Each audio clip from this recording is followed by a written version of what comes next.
Major League Baseball welcomes you to the following presentation of the St. Louis Cardinals.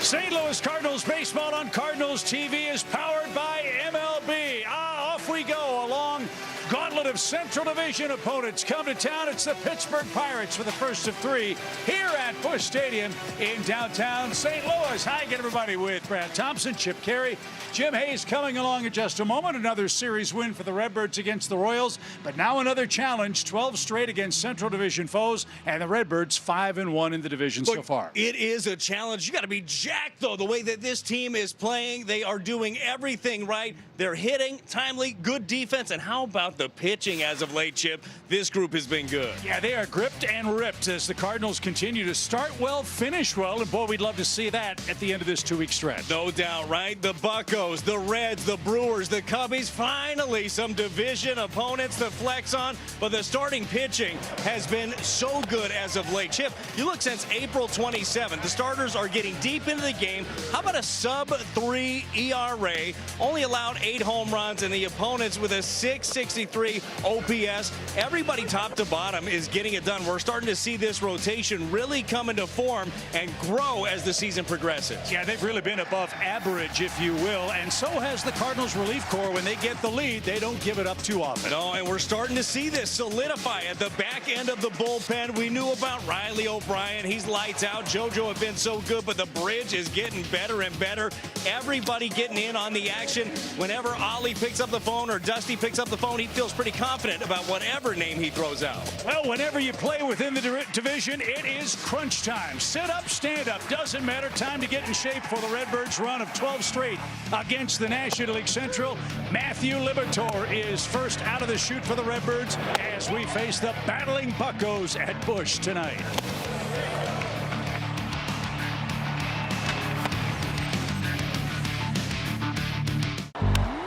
St. Louis Cardinals baseball is presented by Budweiser. This Bud's for you. By Central Bank, the hometown bank of the Cardinals. Visit cardinalschecking.com, and by your quality Ford dealers. Ford F-Series, America's best-selling trucks for 48 years. It's the middle of May, and who would have thunk it, Brad? Every team in the National League Central is very competitive so far this year, and the Cardinals are gaining ground on the first-place Cubs. Yeah, you wouldn't have thought 27-19 would be in third place in the division, but knocking on the door are the Cardinals, and plenty of opportunity facing nothing but division foes for the next dozen. What do you look for from Matthew Liberatore? He's been working on a split finger. He's always had the slider. How will that affect him tonight against the Bucs? Well, I think that slider is going to be one of the biggest keys. That certainly has been as of May 1st. 150 the average, getting a lot of chase with it, swing and miss to lefties and to righties, Chip. That's going to be an enormous pitch here against this offense of the Buccos. That's the Home Depot's working on a win feature. Matthew Liberatore against the Pirates. We know what J.J. Weatherholt did to the battling Buccos at PNC Park. It was a happy homecoming for the native of Mars, Pennsylvania. 6 hits, including a big homer off Paul Skeens. We'd like more of the same in Game 1 tonight here in St. Louis, Missouri. Get everything. Well, J.J. Weatherholt was a one-man wrecking crew for the Cardinals up in Pittsburgh. He's from Mars, Pennsylvania, and you know the Cardinals rookie second baseman would love to keep up that torrid production against the Pirates tonight. Brad, he's our Hyundai in the driver's seat. Yeah, I'd say it was a pretty good homecoming for J.J. 6 for 16 and doing a lot of damage. 3 doubles, a pair of homers, got one off Skeens, had one late as well that ended up tying up the ball game. J.J. was on fire. Hopefully that's a trend here against the Pittsburgh Pirates. That victory over Pittsburgh, that sweep over the Pirates, really started this Cardinals rally. The Redbirds are rolling. They are 13-6 since that series concluded at PNC Park. And we start a gauntlet. 12 straight games against the Central tonight. As the Redbirds flying high, we face the Pirates in Game 1 on a beautiful night at Busch Stadium. Summer's here. Have not got much to hit tonight. That's hit hard toward left. Pedro Pajes spoils the shutout. Swing, high fly ball. J.J. Weatherholt ties it up. Swing and a drive that is fair. Fermin has doubled home two, and these Cardinals continue to amaze. First pitch, deep left. Church at the wall. He's got it again. The Cardinals hang on and beat the Pirates. J.J. Weatherholt's another leadoff homer. Jordan Walker hits a two-run homer. And how about the Cardinals? A four-game sweep in Pittsburgh. Man, that was fun in Steel City. We'd love similar results this time in baseball heaven as we welcome the Pirates to Busch Stadium for the first time. It's a lovely night. Rainy start to the day, Brad, but man, oh man, the Cardinals continue to play great. They just took 2 out of 3 from the Royals. Yeah, look, it was fun in Pittsburgh. It was electric over the weekend against Kansas City, and it has been tarps off. That has been the theme, and it was certainly the theme, Chip, for the first pitch today. Yeah, the kids from Stephen F. Austin University are here again. They are fired up. They're sitting in the bleachers, and an errant first pitch almost picked off a photographer, but the spirit of the night is not lost on those kids or on Cardinals Nation. It has been a lot of fun here the last 3 games. Chip, I'll tell you right now, as we take a look at the tarps off crew, they're out in the bleachers in right field from Bryce Bradford, who threw that pitch. That was a purpose pitch, okay? We all know that he did that on purpose. He was setting the tempo for this game. Don't get comfortable, buccos, because the Cardinals are coming. It's been so great to see not just what these kids have done, but the reaction, not just in St. Louis, Brad, but around Major League Baseball. I said it before, I'll say it again. Those kinds of fans are our game's future, and the more we embrace it, the better.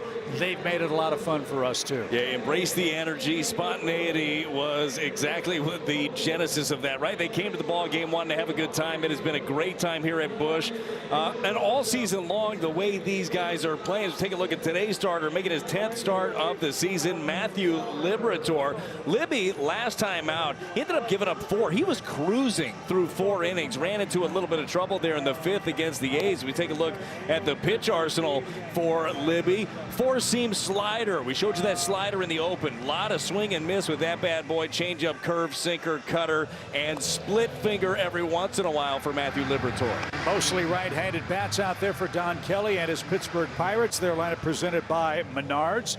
Joe Stinson Garcia is making his Pittsburgh debut. They got him from the Red Sox. They lost Ryan O'Hearn to the IL with a quad problem.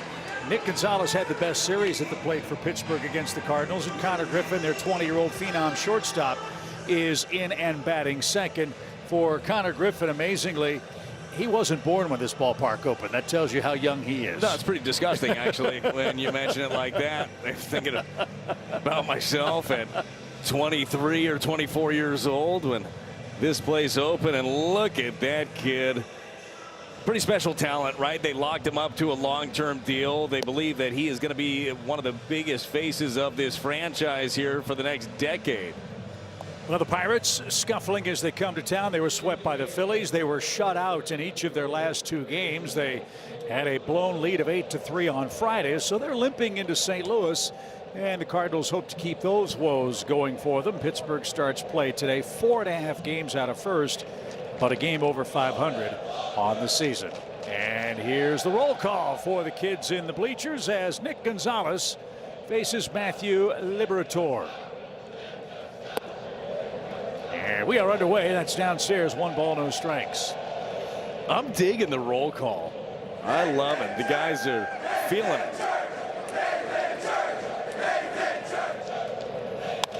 That's hit in the air toward right. Walker on the run near the line, near the stands, and runs out of room. And Gonzalez skies one out of play for an even count of a ball into strike. You can't help but notice those kids because they're so loud and so enthusiastic, and the reactions from the Cardinals players, I think, have been as priceless as those shots. I totally agree. The Cardinals have shown some love out there to this crew. They love the energy. Think about it. These kids are about the same age as some of these Cardinal players. Nick Gonzalez as Libby goes back to work and fouled at the plate. 7th overall pick in the draft for the Pirates out of New Mexico State University. No homers But he's a really impressive hitter. 16 multi-hit games this year for the Buccos, and was 6 for 15 in the series at PNC. Yeah, he's a pain in the tail is what he is. He'll foul off a lot of close ones. Not that time. There's a disappearing curveball from Libby, and he's got his first strikeout. Matthew Liberatore breaking out the hammer early on Nick Gonzalez. You see this 12-6 bender. That thing has got all kinds of depth. So on away, Connor Griffin's up. Griffin, 3 homers, 20 RBIs. He's riding a 5-game hit streak for the Pirates. And first pitch on the ground, left side. Gorman picks, throws, and what a play. 360 spin for Nolan Gorman. And that quick release right at the chest of Burleson. Pretty play. Yeah, the release is everything on this one. Ranging to his left, the spin, and just go. Not taking extra time. He knows exactly where he's supposed to be. That's a good throw. There's Cardinals defense. That has been solid all year long. Cesar Prieto gets the start at shortstop. Mason Wynn had to come out of the game against Kansas City on Sunday.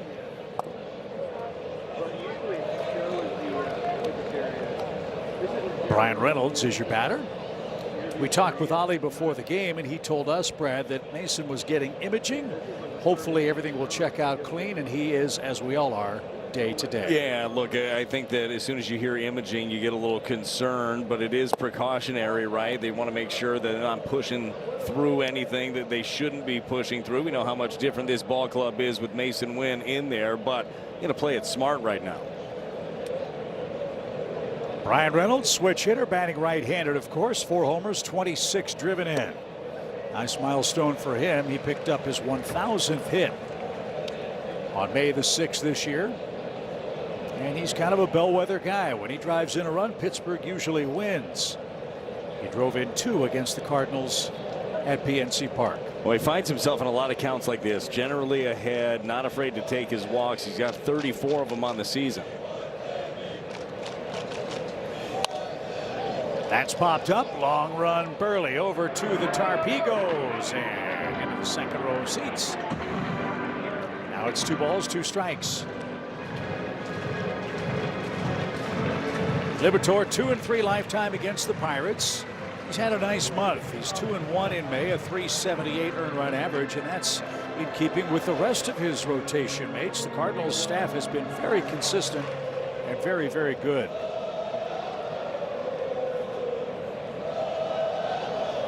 Swing and a miss. 2 curveballs from Liberatore in the first inning and 2 strikeouts. Tarps off, hats off, 2 for Matthew in a scoreless first. Weatherholt, Herrera, and Burleson come up for the Cardinals. A tough man awaits. Mitch Keller for the Pirates. It's game 1 in St. Louis. The Cardinals had a quiet offensive finale against the Royals, but no time like the present to change that up. The Redbirds starting 9 as well is presented by Menards. We broke down what J.J. Weatherholt did against Pittsburgh, but Alec Burleson and Jordan Walker were destructive in the middle too, and hopefully they'll do that against a tough hombre, Mitch Keller, who starts game 1. Yeah, Mitch Keller has been tough all year. Been tough on the Cardinals. His last 5 starts, a 1.89 ERA against St. Louis. You take a look at the way that Keller goes about it. Keller's pitch arsenal got that 4-seam fastball, sweeper, sinker, change. Got a little bit of everything. Slider, curve, and cutter. 7-pitch mix for Keller.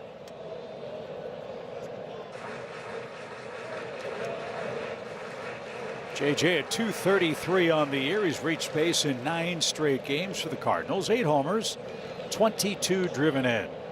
2 homers and 3 doubles against the Men of Steel, and he moved his feet there. 2 balls and a strike.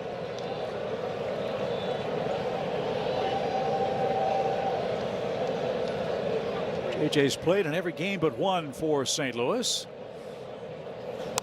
and lifts that one out of play. It's 2 balls, 2 strikes. You know all about Paul Skeens on this Pirates team. There's stud at the top of the rotation. Lost in that is Mitch Keller, who went 6-15 last year, but had 17 quality starts, Brad. This guy got almost no run support. In fact, started the season 1-9 on the year. Not because he pitched poorly, but the Pittsburghers gave him 1 or 2 runs a game. Well, that was the story of last year for the Pirates. Their pitching was great. Their offense was at the bottom of the league. That's why they made so many moves in the offseason, trying to boost that offense a bit, and it's worked out. That smash toward the gap in left center, and a sinking line drive is caught. And Reynolds struggled with that, but makes the play for out number 1. Well, sinking liner out to left. Textbook play by the veteran Brian Reynolds out here. What a thing. That could have been trouble right there. That was getting down in a hurry. And a bobble, too. So there's the rest of the Pittsburgh defense. Jostinson Garcia makes his Pittsburgh debut in right. Nailed it. He's got a great nickname, doesn't he? Yeah, the password seems a lot easier. I know you didn't get his name phonetically, that's for sure. No chance. Try to sound that bad boy out. Good luck. We got to find out how many letters that's worth in Scrabble. That's pulled foul by Herrera. Ivan the Iron Man for St. Louis. He's played in every game. 4 homers, 20 RBIs for him. And he's riding a 6-game hit streak.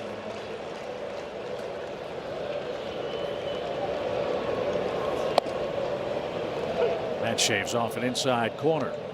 Are you talking about Keller, the good year that he had? They locked him up a couple of years ago. You remember they gave him a 5-year, $77 million deal. He's got 2 more years left on that one. So the pitching future is still very bright for this organization. They keep on coming.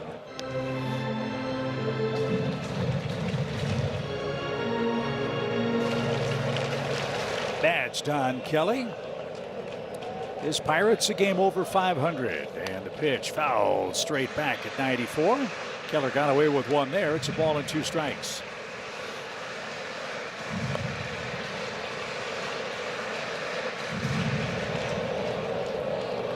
Alec Burleson to follow in the Cardinals' first.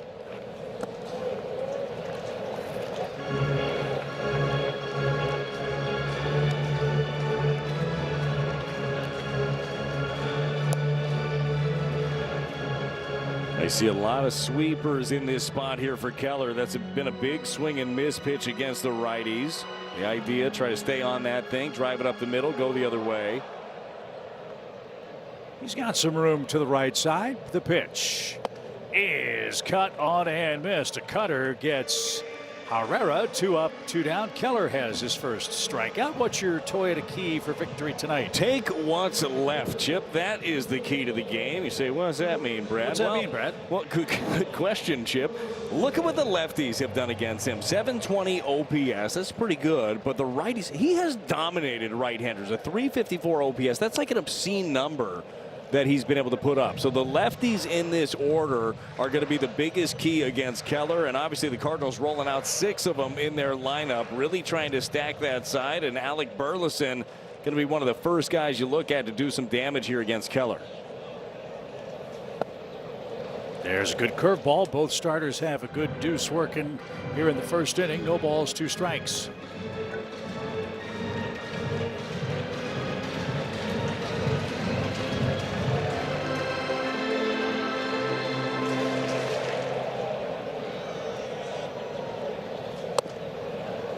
No chase there. It was well off the plate. And 1 and 2 for Burleson, who's riding a 3-game hit streak. He drove in 8 runs in that sweep of the Pirates. And chased that one, a changeup. Or was that foul? Apparently so. So last second foul tip caught by DJ Rayburn, the home plate umpire. So new life for Cardinals Silver Slugger. All right, let's see here. Change up, down and in. Obviously slam that to the ground, get another opportunity.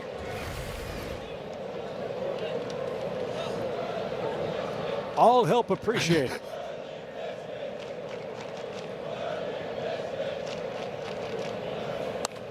That's off the netting, off to the right. So Burleson gets a couple of swings on the house here. The other small benefit, you force a few more pitches from Keller in this first inning. Cardinals have beaten the Pirates 5 straight times. Go for number 6 this evening. And a little chopper hit toward third. Gonzalez has it, and his toss across is just in time. And that will retire the side. We're underway in St. Louis. No score after one.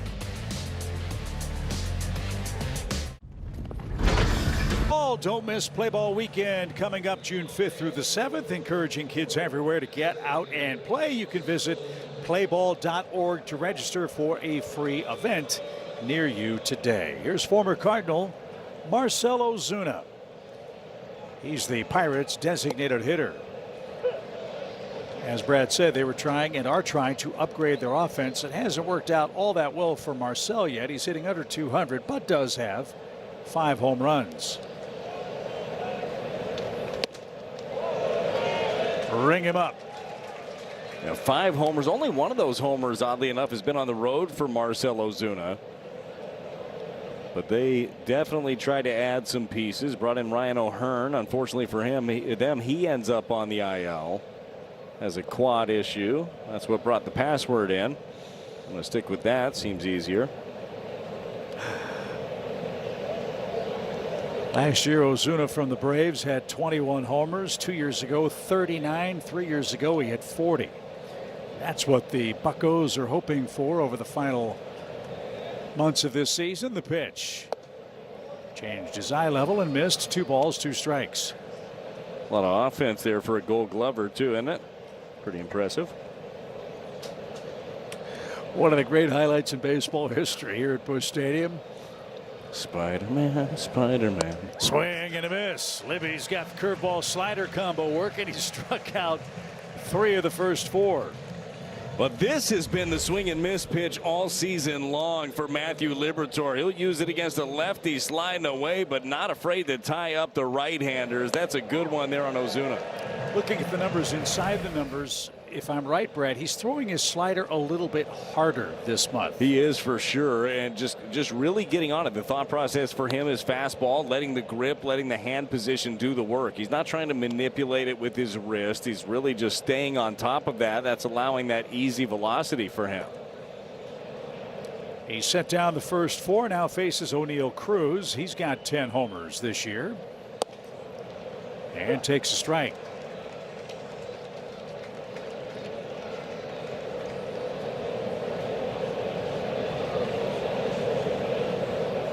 Seven of Cruz's 10 bombs have come away from PNC Park. That's a little surprising. That's one of the best parks for a left-hander to do damage in. Not going to do much damage on a slider like that, though. Another thing in his game, yes, he's got power. He's got tons of speed. He's got a lot of swing and miss. 72 strikeouts. That's the most in baseball. Do I hear 73?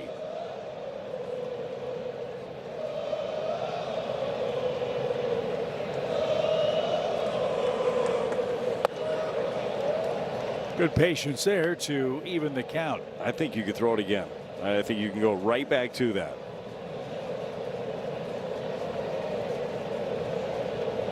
Cardinals play him slightly to pull on the infield, straight away in the outfield.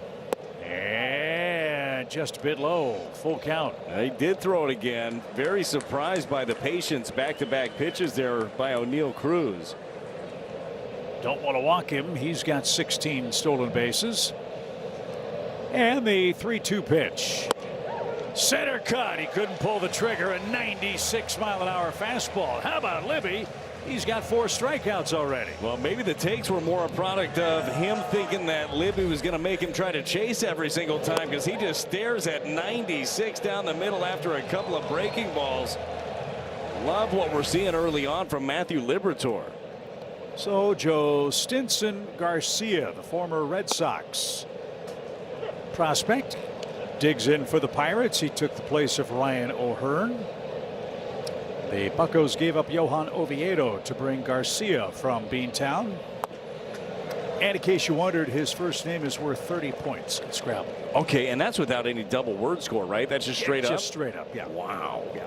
Don't have the board in front of me, but 8 for the J, 8 for the X, and 4 for the Y and H. What would you, had you just not seen a phonetic of it, what would you have come up with when you see his name spelled out? Forwards or backwards? You don't want to start with forward, but I can't wait to see what you come up with on the flip side. 1-2 pitch. Did he go? Yes, he did. And Matthew Liberatore just struck out the side. No matter how you say it or spell it, Libby's on a great roll. 5 strikeouts over 2 perfect innings.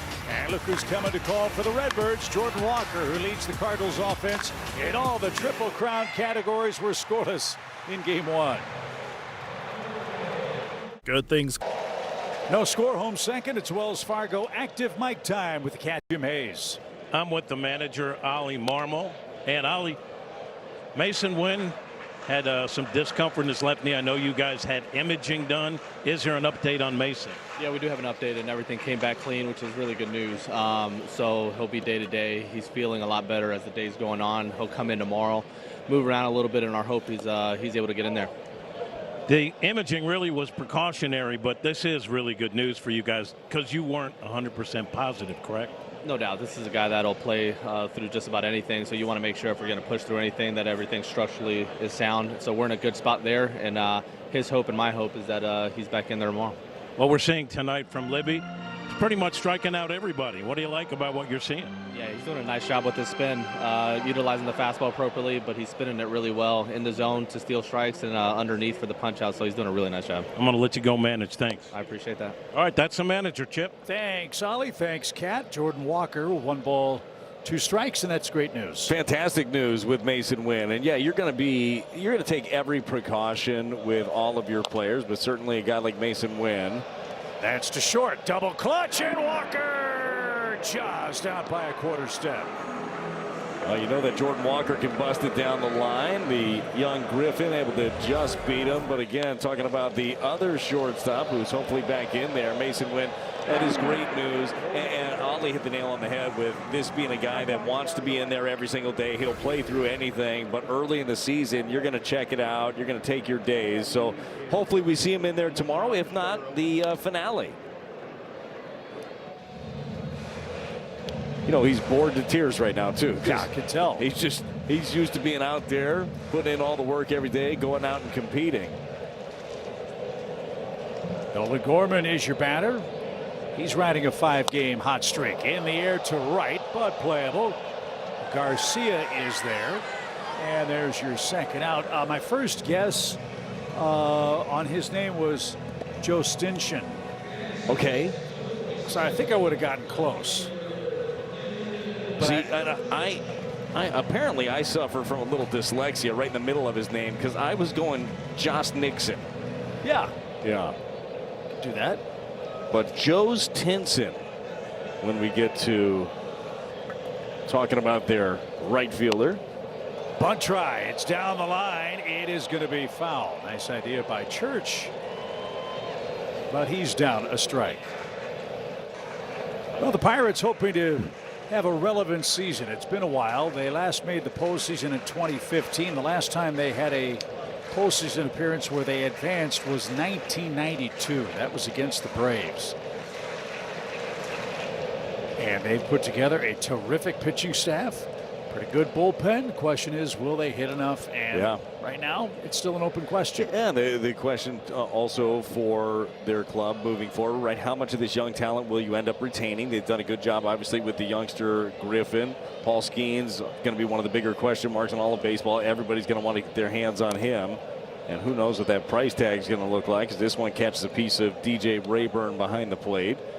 And then when it comes to free agency, do you go out and make some deals in the future when you believe that your team is ready to rock and roll? We'll see when it comes to the Buccos. But look, I like seeing them relevant. Just take a look at Paul Skeens. I mean, probably, especially with the injury of Skubal, I mean, this is the dude. You're looking for the face of pitching in baseball. There it is right there. Cardinals miss him this series. Shucks. He had a tough time with the Phillies, but everybody's having a tough time with the Phillies right now, as Henry Davis had to take a walk after he got dinged on a foul ball. 2 strikes for Church. 5 up, 5 down for Keller. And it's 6 up, 6 down. He's got a pair of strikeouts. So both pitchers are on point after 2 scoreless innings in the shadows of Stan the Man in downtown St. Louis. Registration's now open for Cardinals Kids Clinics presented by Quick Trip, featuring 18 of them. Kids 6 to 13 of all abilities. Learn about fielding, batting, throwing, and more from Cardinals alumni. All your info at cardinals.com/clinics. Brandon Lau leads off. 12 homers, 31 RBIs for him. That's impressive. The homer and RBI count the highest among all big league second basemen. And a base hit is the first of the game for Pittsburgh. So Libby starts retiring the first 6 batters, and Lau's aboard to start inning number 3. Well, Lau kind of picking up where he left off last series. You mentioned 4 for 11 against the Cardinals. That's his first single against the Birds this year. He had 3 doubles and a homer.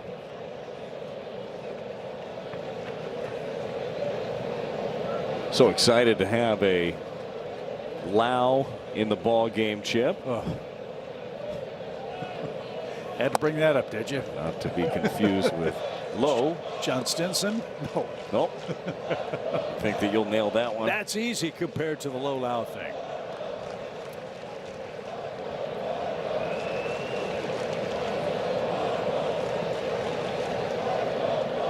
Jared Triolo next. No homers, 3 ribbies for him. And a line drive into left. Back-to-back hits for the Pirates. So trouble afoot with the bottom of the batting order here. Lau a single, Triolo a single. Now Henry Davis is coming up. Well, the single on the fastball by Lau, then on changeup. See the Chevy pitch track just got left up. That was center cut, not hit hard, but not where he wanted it. Looking down and away with that pitch. And seeing a spot here with 2 on and nobody out. You might see a little bit more spin here. Bunt try and back out of play. This is what killed the Pirates against the Phillies. They went 1 for 18 with runners in scoring position and struck out 8 times. Philadelphia is flying high. They've won 16 of 20 since their managerial change. And are over 500. Cardinals pinch in, no bunt this time, and Davis fouls it away. He was a 1-1 pick out of Louisville back in 2021. He hit .290 in the minor leagues. His major league career average entering this season 181. And hitting 141 this season. And he takes strike 3. Liberatore has 6 strikeouts. And he can't advance the runners. So that matches Libby's season high in punch-outs. He's only pitched 2 1/3 innings tonight. How about that? Just collecting them. He was definitely looking for the slower bender. You know that Dusty Blake, Cardinals pitching coach, is loving what he's seeing out of his lefty early. Double play in order for Gonzalez, the 3rd baseman.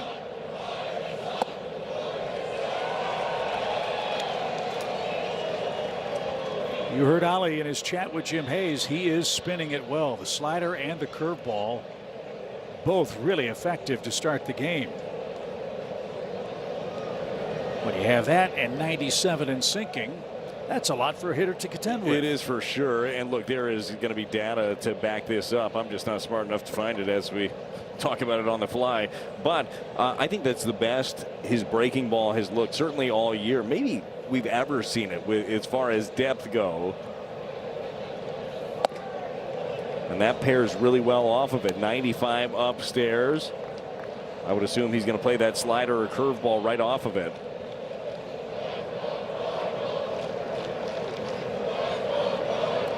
Yadier Molina in town as well. As a chopper hit toward 3rd. Step on the bag, and that's all we're going to get. Little stumble there by Gorman. I guess he planted his foot and it slid. He thought he was on the base and wisely held up. Cardinals force Lau at 3rd. 1st and 2nd, 2 away. Yeah, the slow bouncer on a good changeup right there. Yeah, that was going to be an off balance throw and probably not a high percentage one. Good job to keep that in your pocket. So Griffin bats, runners 1st and 2nd, 2 outs now for Pittsburgh. Griffin rolled out his first time and didn't get that. It's a swinging strike. Really wise first pitch right there by Matthew Liberatore. You know, you got the young kid that's want to try to do some damage early. Big bender for strike one.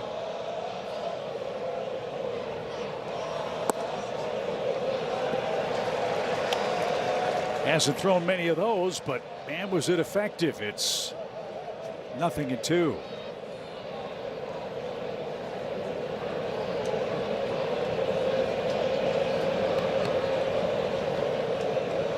Two on, 2 out, scoreless game.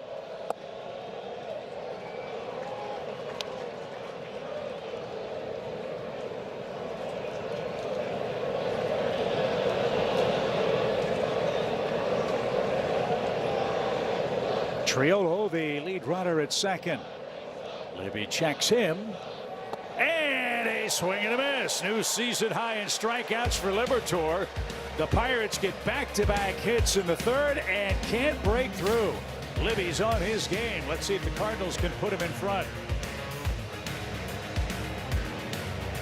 The Midwest. St. Louis Cardinals baseball is presented by your Mid-America Chevy dealers and by BJC Healthcare. You deserve extraordinary care. Nothing. Matthew Liberatore has already struck out 7 batters. That's a new season high.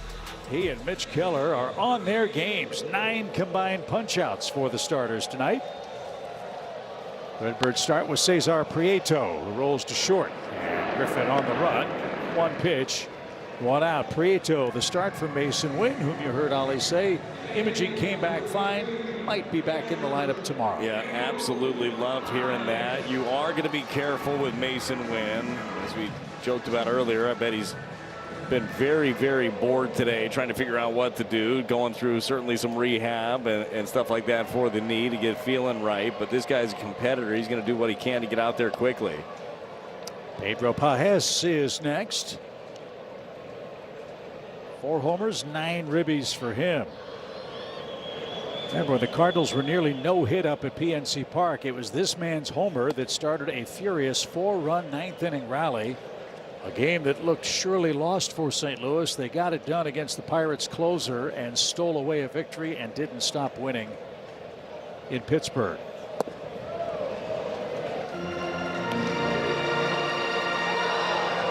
And he's ahead, 3 balls, no strikes. Keller only 15 walks in his first 9 starts. And shaves off that corner.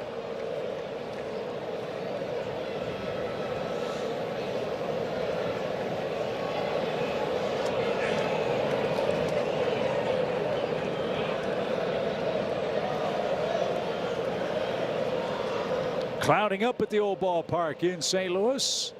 No wind to speak of. Pitch is inside, and Pedro draws a walk. He's the first Cardinals base runner. So there's the start. Victor Scott's next. Victor 1 for 10 against the Pirates, but that one was a big hit. It was a splashdown hit into the river past the right field wall. If he hits one into the Mississippi River, that would be news. We'll count it as a splashdown. I don't think that we have a list going, but happy to start one. Maybe we could take it into the tarps off crew. We'll count that. How many tarps off shots do we have? You know what's amazing about that group? As the game goes on, how many fans join in the fun. Getting bigger and bigger. I saw a post the other day, and I wish I could give credit to him, but you know, I'm not smart and don't remember who it was. But saw it was a woman, as this one is fouled off, of showing the crowd getting bigger and bigger, and it's her and her husband watching the game, and then the last one she shows it again. Her husband's not with her, and he's out there doing the shirt over his head too. I loved it, man. The more the merrier out there in right field. And they're of all ages having a blast. And we can't thank those kids from Nacogdoches, Texas enough. Stephen F. Austin University for bringing a whole lot of love to St. Louis. It's outside. 1 ball, 2 strikes. What has been noticeable too is we've talked to a lot of the ushers here as the Pirates are going to challenge that pitch, and that costs them a challenge. ABS powered by T-Mobile. How polite those kids are. Yeah, they're rowdy. They're having a good time, but a lot of yes sirs, yes ma'ams, and just having a great time. Good, clean fun. Just people that want to enjoy themselves, right? You love it. You love the energy. And as we've talked about a lot, the team, these guys feed off of stuff like that. It's noticeable. You come to a place that has that, whether it's doing the roll calls or the fun chants, man, everybody's in on this. You talk about sometimes as a competitor, you hear like a white noise, and you can when you're really locked in. But you're hearing these guys. 1-2 pitch. Yeah, one of the funnest scenes for me in that Royals series was, I think it was in game 1, maybe game 2, when Jordan Walker stepped out. The kids were down the line in the second deck, and they were chanting his name, MVP, and he looked up and heard it and started actually laughing. Yes, how cool was that? That was up there for me. That and the umpire, he can't count. That's on the ground, off the glove at first, backed up at second, and Victor advances the runner, but that cost the Cardinals out number 2. So the old 3-4-3 ground out, and now Weatherholt bats the first Cardinals runner in scoring position tonight. JJ flied out to left on a play that Reynolds almost boxed in the first inning.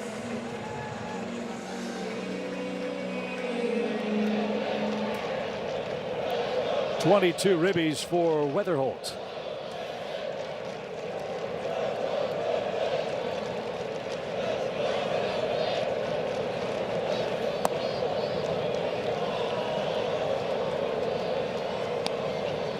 As Brad said, the lefties have had a much better time of it against Keller than the righties. He has a base open and the luxury of pitching carefully here if he wishes. 1 ball, no strikes.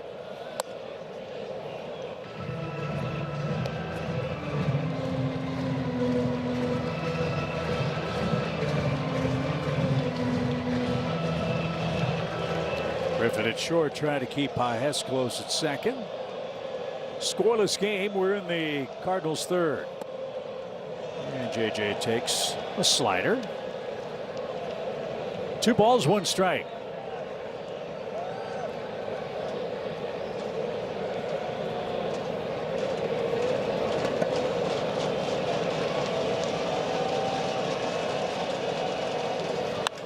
In the air, that's well hit. Cruz on the run, over his head, it's gone. Weatherholt does it again against the Pirates. 2-0 St. Louis.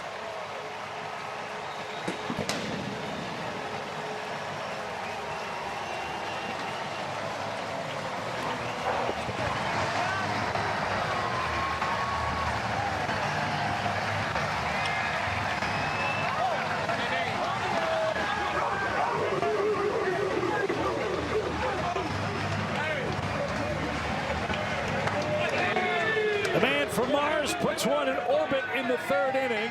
His third homer against Pittsburgh. You go from hometown kid to maybe most wanted against, because he has been punishing the Pirates.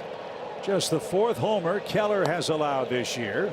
Again, they had the opportunity to go against the righty. They pitched to Weatherholt. JJ makes him play, and Libby's got a 2-run lead. Yeah, and the tough part for Keller, I think he was trying to be careful with him, as he does get the right-hander to ground out. That's going to end the inning. So the Cardinals give the tarps off, boys, something to cheer about. JJ Weatherholt hits a long home run. He's got the chain on, and the Redbirds, after 3, lead 2-0 on a cloudy night at Busch Stadium in St. Louis.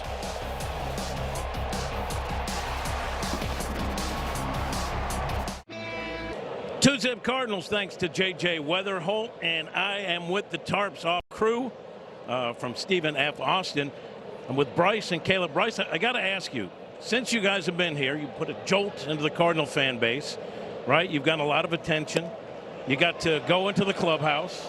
You got to throw out a first pitch today. What's the best thing about your trip to St. Louis? Definitely not botching the first pitch. Yeah, that was not good. It was the lefty tail is what it was. But the best part is probably just the hospitality that we've gotten from here. I mean, it's been great. I mean, St. Louis has really brought us in. We were standing outside playing hacky sack, and we have fans and people come up to us and be like, hey, can we get a picture? Oh, y'all are those guys. Hey, I recognize you. You're famous right now. I'm like, I guess so. Yeah, but I mean, I've had a great time here. Definitely the hospitality is my favorite part. And you guys did a great job for the fan base, giving them a little extra energy. You guys had a World Series, right? The Club Baseball World Series. You guys lost Sunday.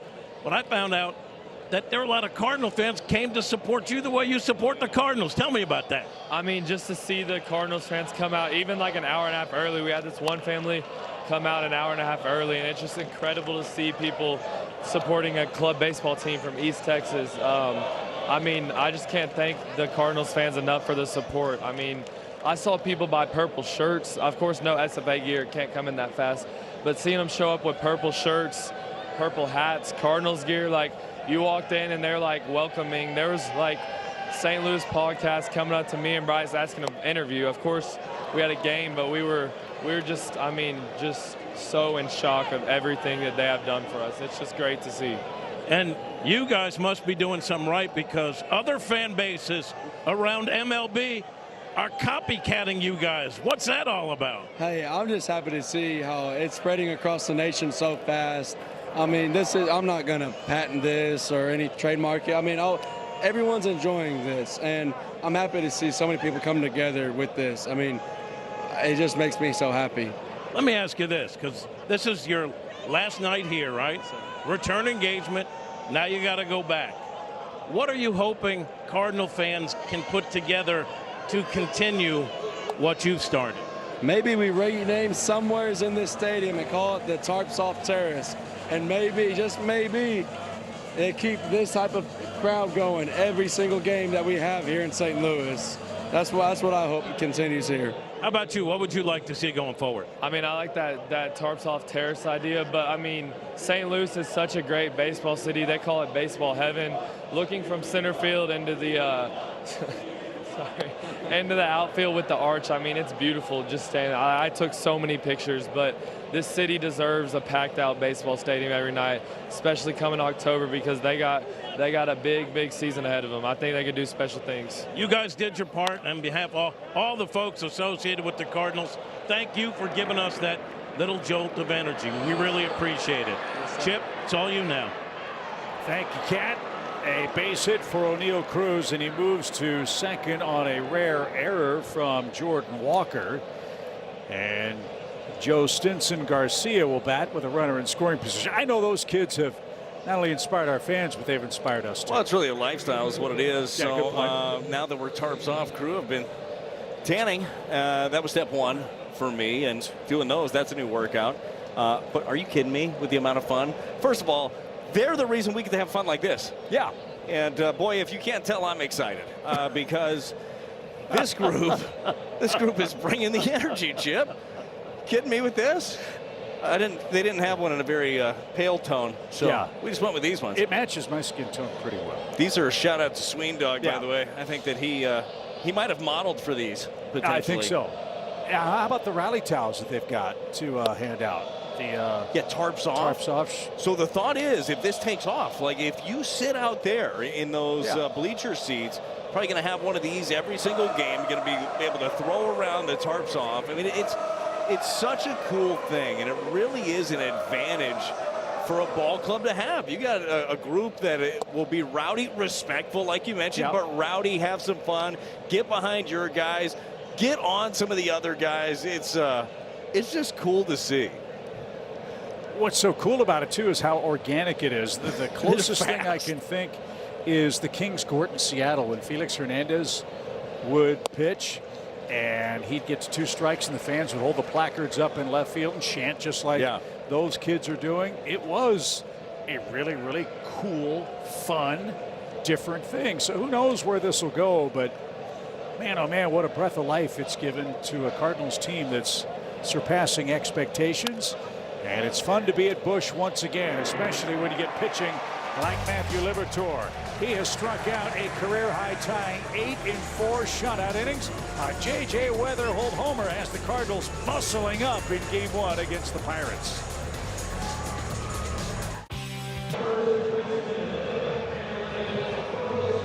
Well, a leader in wealth management and investment banking, helping individuals and businesses build for the future. One of the fastest growing firms in the U.S., that's Stifel. J.J. Weatherholt to homer. Matthew Liberatore with 8, count 'em, 8 strikeouts in 4 innings so far. And here in the Cardinals' 4th, they look to add on with Burleson, Walker, and Nolan Gorman. To this point, same sad story for Keller. No run support. I love the story for him. Yeah, me too. I mean, not for him, but the story that's happening to him, I'm fine with right now. Cardinals, one big swing of the bat there by J.J. Weatherholt on a changeup. We were talking about it as the inning ended. He did have the option, right, pitch him carefully. I think he was trying to pitch J.J. carefully. It was a changeup that he hit out. It was the same changeup that J.J. had swung over in the same at bat. I believe it was on the second pitch, but this one, he hung it, and J.J. was able to stay back, stay on it, and drive it into the left center gap. Burleson bounced out his first time up. And he's going to line one to left. A leadoff single for Alec. So he's got a 4-game hitting streak. Good start for the Cardinals. Both Weatherholt and Burleson going the other way against Keller. Well, Chip, you know, that was our key to the game was the lefties. What could they do? Chevy pitch track, sinker, down, away. What does Burley do? He goes down there, drives it the other direction with authority. That 107 off the bat of Burleson. What Keller wants you to do on that pitch is roll it over. Wants you to try to pull it. Walker digs in. He's here in the MVP chant. And Jordan Walker is our Bet 365 betting odds feature. Let's see if he can hit the over here. He leads the Cardinals in average, homers, and RBIs. Oh, by the way, stolen bases too. Line into right center field. That's going to get down and roll toward O'Neill Cruz. Burleson will go first to third. Walker hits the over, and the Cardinals have him first and third. Nobody out. They've made an adjustment. Go the other way against this guy. Well, to your point, too, this is a pitch that's middle, if not even a tiny bit on the inner half, and an inside-out swing from Jordan Walker. This the four-seam fastball. See how he lets that get deep. Hot shot right there through Lau at second.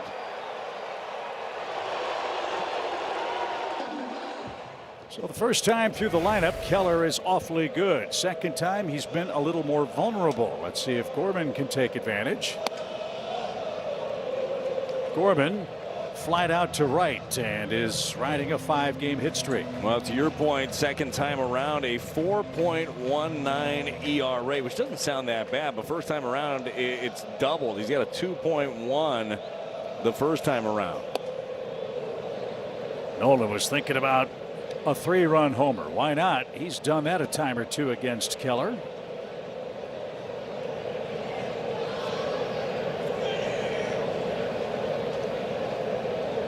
A fly ball gives you a 3-run lead.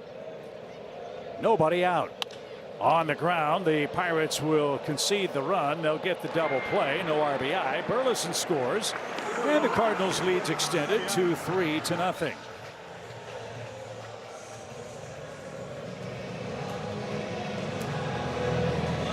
So Burleson scores, and Nathan Church is next. He struck out.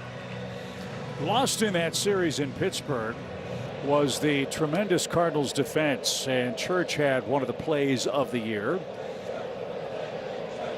With Riley O'Brien on the mound, Church, a base hit the other way, the third single for the Cardinals. Church took away what would have been a game-ending home run from Nick Gonzalez up against the fence at PNC. Well, Chip, just like you had mentioned a minute ago, Cardinals trying to go the other way. This seems like it's absolutely an approach. Watch this. Lets it travel. Hands are inside. That was the thought going in. He knew that that left side was going to be wide open and was able to take advantage. Cesar Prieto bats. He swung at the first pitch and takes a strike. Prieto was hitting over 300 at Memphis with 6 homers. He is 0 for 7 in the show this year.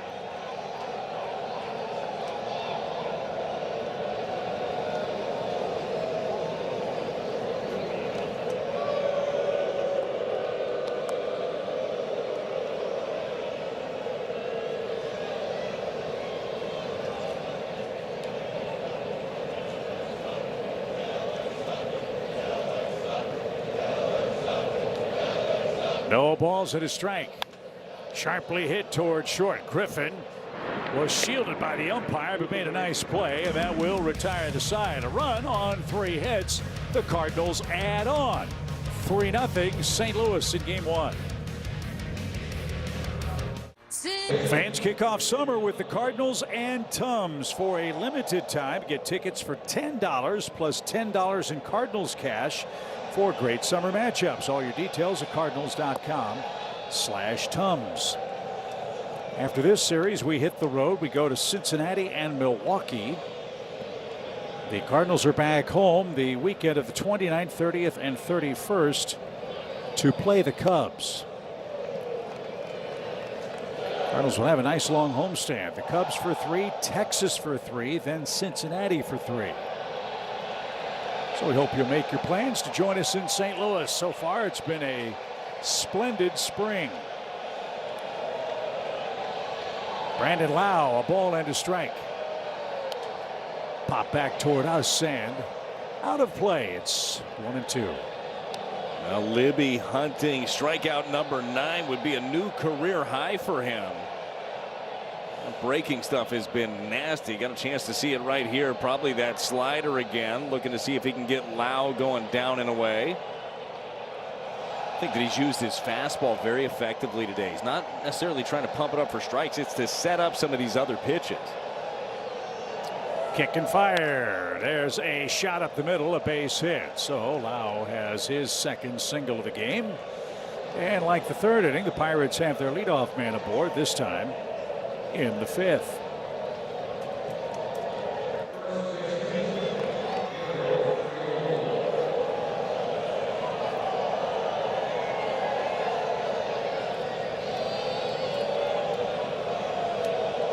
Triolo a base hit.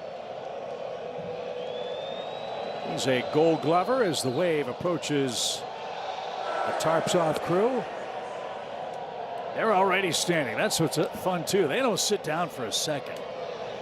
Yeah, and luckily in the bleachers there's nobody to complain. They're good to go. You're not standing in front of somebody. There's no down in front person over there. You join the party. That's on you. At first pitch, that section above the Cardinals bullpen was about 7-8 rows deep. Here we are in the 5th inning. That section's full and growing. Yeah, you're gonna have to start taking up another section over there.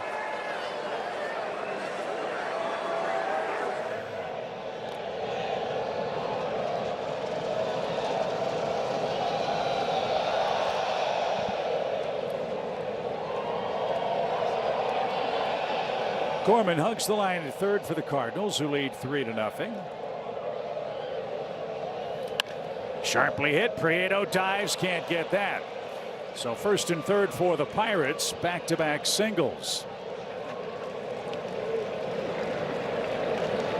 And Henry Davis another chance to advance at least one runner here. He failed to do so in the Pirates' 3rd inning.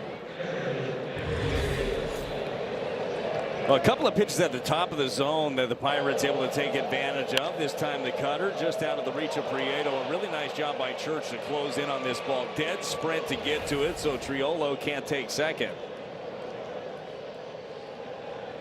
So let's see how Davis fares. He struck out looking in the 3rd inning.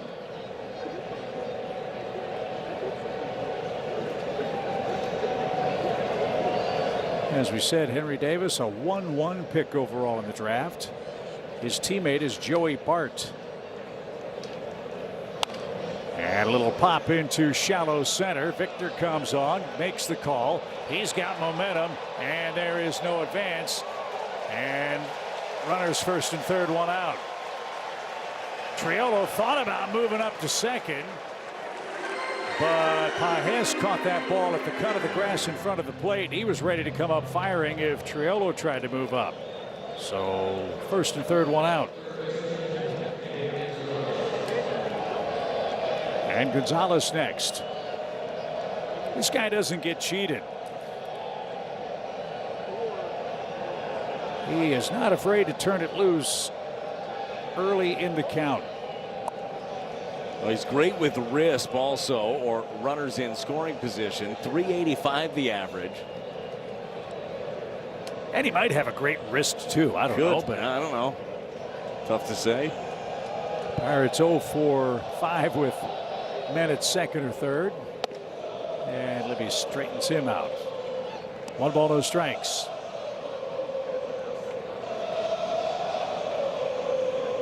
Got the Reds next. They're beating the Phillies tonight 4-1. That game's in the 8th inning. Tonight our first of 3 with Pittsburgh.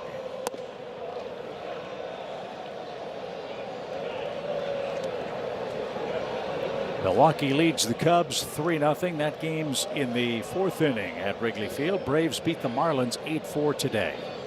That's our first final.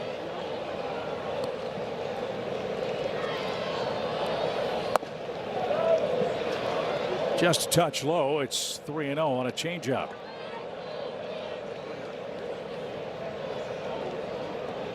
Connor Griffin's on deck. First and third for Pittsburgh, 1 out.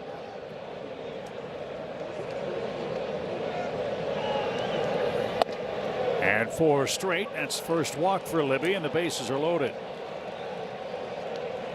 So here's where things get a little dicey. You've got Griffin coming up, riding a 5-gamer.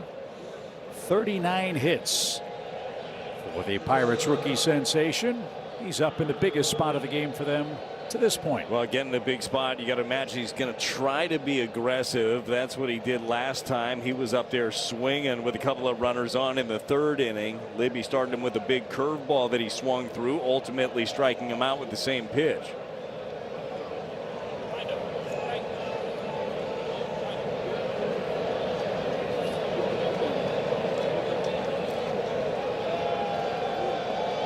Libby 8 strikeouts. He could use a 9th here. A double play would be better. He's going to work out of the windup. And that breaking ball missed low. 1 ball, no strikes. Pirates have hit into 44 double plays this year. That's more than any team in the major leagues. That courtesy of our great stat man, Ricky Doherty. Griffin 1 for 4 this year with the bases loaded. And all of a sudden, Matthews lost the magic. He's missed with 6 straight.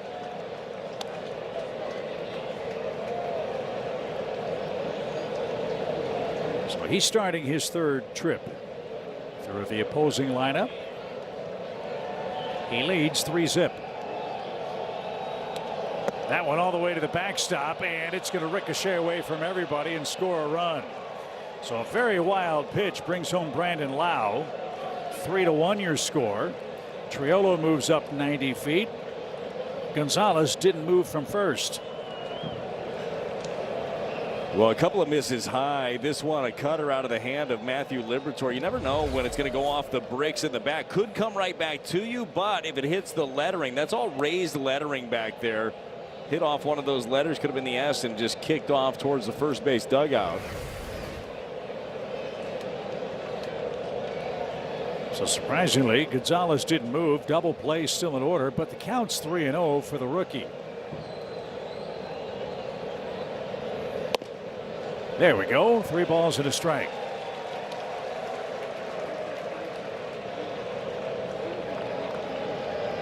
Lau a leadoff single. Triolo a ball just out of reach of Prieto at shortstop. Pop out and a walk and a wild pitch. And now Libby back in it. 3 balls, 2 strikes. Anything different to the naked eye here this 3rd time through the order for Libby? Look, the misses have been with the cutter and the fastballs up, right? And he's thrown less of those pitches. He's really leaned on the breaking stuff. I expect him to lean on it even here. 3-2. Strike 3 called outside corner. A changeup. Well, some conviction in that. Even his changeup, he missed with a couple of those early, but he missed down under the zone. The fastballs have been up above it. Chevy pitch track, changeup, down, away, on the corner, and a perfect pitch there by Matthew Liberatore. That is strikeout number 9, a new career high. Reynolds next. He's 0 for 2 with a punch out. And Liberatore escaped the 5th. In the air, left center. That's real trouble.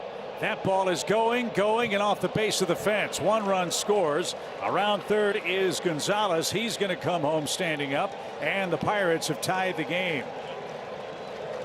So Reynolds wastes no time. 2 hits, a walk, and then a double by Reynolds, and the Pirates have new life.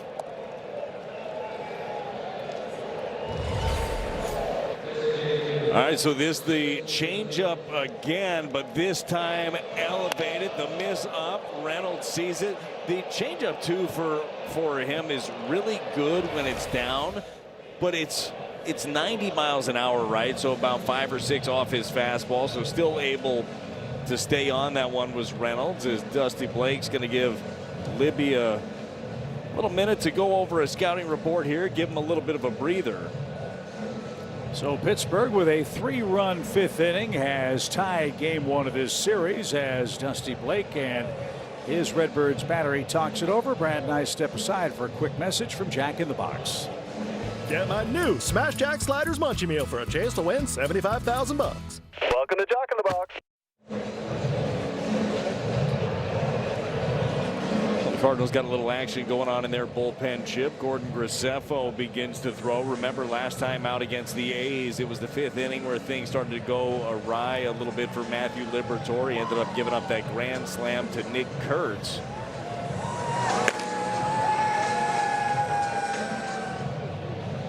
Well, let's see if Matthew can end the 5th right here with Marcell Ozuna.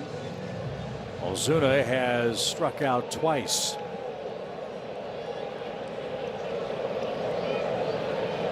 Three runs on 6 hits for the Pirates, 3 runs on 4 hits for the Redbirds. And moved his feet, but missed. 1 ball, no strikes.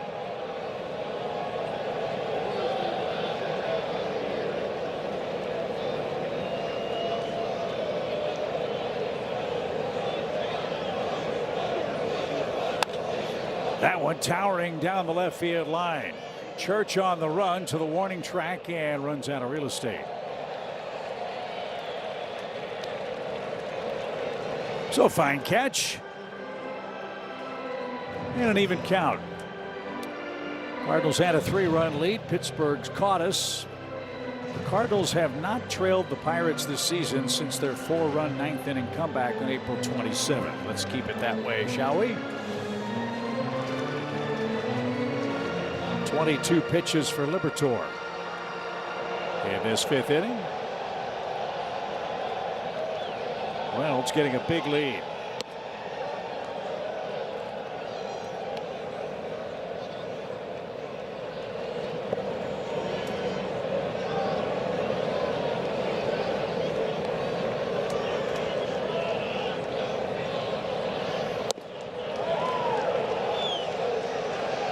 A lot of change-ups in this inning. 3 balls and a strike.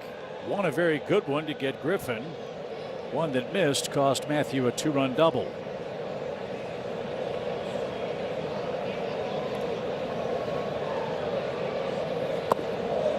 And he loses Ozuna, 1st and 2nd. And Pittsburgh will send an 8th batter to the plate.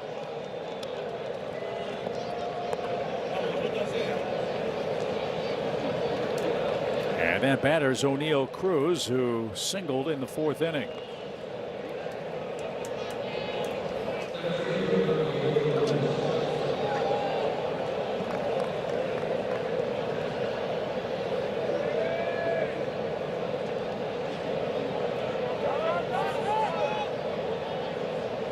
Hess calls time for the Redbirds.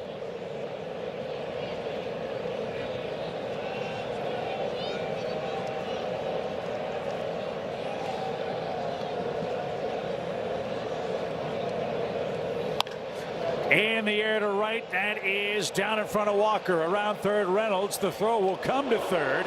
Ozuna's safe. O'Neill Cruz advances on the overthrow to second. So Pittsburgh, with a 4-run 5th, takes the lead. It's a 4-3 score.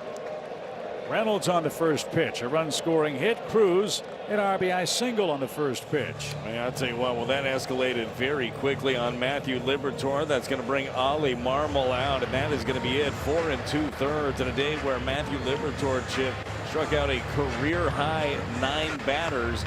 He exits here before the 5th inning ends. Didn't see that coming. Pittsburgh has a 4-3 lead. Grisefo's into the fray. Try to keep it that way, but the Buccos not going away. They've batted around in the 5th inning. I could reward myself for 7. Game Concert Series is back for 2026. Friday, May 29th, Busch Stadium welcomes country superstar Jordan Davis to the field following the Cardinals and Cubs game. All your info at cardinals.com/postgame. So it's Gordon Grisefo to answer a Chevy call to the bullpen. Matthew Liberatore faced 8 men in the 5th inning. 4 of them have scored, and Pittsburgh has its first lead tonight. Garcia pops up the first pitch. That should help. Burley says he's got it, and he does, and that will retire the side. 9 come to the plate. Don Kelly's Pirates have stolen the lead in Game 1 as we're halfway through at Busch. If you're hungry for something big, bold, and stacked, you've got to check out the new Big Arch Burger at McDonald's. Hopefully a Cardinal or 2 will hit one up into Big Mac land tonight. We trail all of a sudden 4-3. And in the Cardinals' 5th, Pages, Scott, and Weatherholt are coming up. Well, we've seen it all season long, Chip. This is a team that is not afraid to punch right back, so certainly not the top of the 5th that the Redbirds were looking for, but no reason to believe they won't be able to get right back at Keller. He's been a tough customer, but the Cardinals have done a nice job with him, specifically the lefties in the order. And all of a sudden, it's 3 balls, no strikes on the Cardinals' 8th place hitter. Keller walked a batter in the 3rd. He scored ahead of the Weatherholt homer. That batter was the Cardinal catcher, who takes a strike.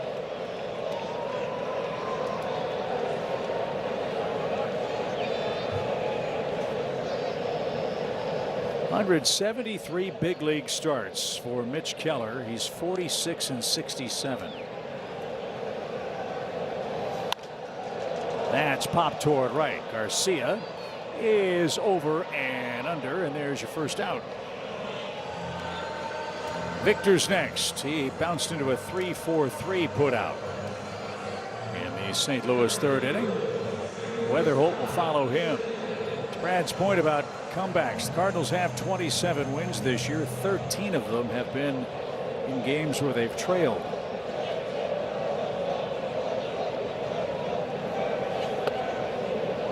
That's low. 1 ball, no strikes.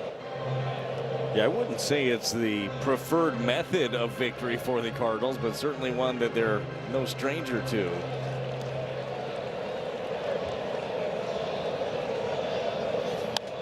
Lifted out of play. I've heard you say it a bunch of times this season. This team will give you a finish, right? I mean, they play a hard 27 outs. Pittsburgh doesn't think Victor can pull one to the right center field gap. We'll see if they're right. 2 balls and a strike.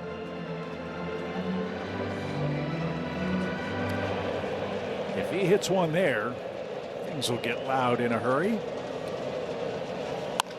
Instead, he hits it to second, and he'll be the second out. So J.J. Weatherholt's up his 9th home run. Let's check out the metrics. StatCast powered by Google Cloud. Yeah, that home run by J.J. got the scoring started in this ball game. It was a changeup down and away there. Didn't quite hit the spot from Keller. He able to take it out. 406 feet long, a 69-foot high shot. He's got that dog in him. I love the fact that he's hitting the ball a little more frequently the other way. That's what makes him such an attractive hitter. That one went a long way. His 3rd homer against the Pirates. And that's what some of the struggles that you've seen with JJ. And again, he's been awesome. But coming into action today over the last 14, he was hitting a .182. Guys are really trying to go hard up and in against him, get in on his hands a little bit, not allow him to go the other direction. So it's just that he's talked about it. He's got pitched differently as the season has been going on. So those adjustments along the way for a rookie, it's not an easy thing to do.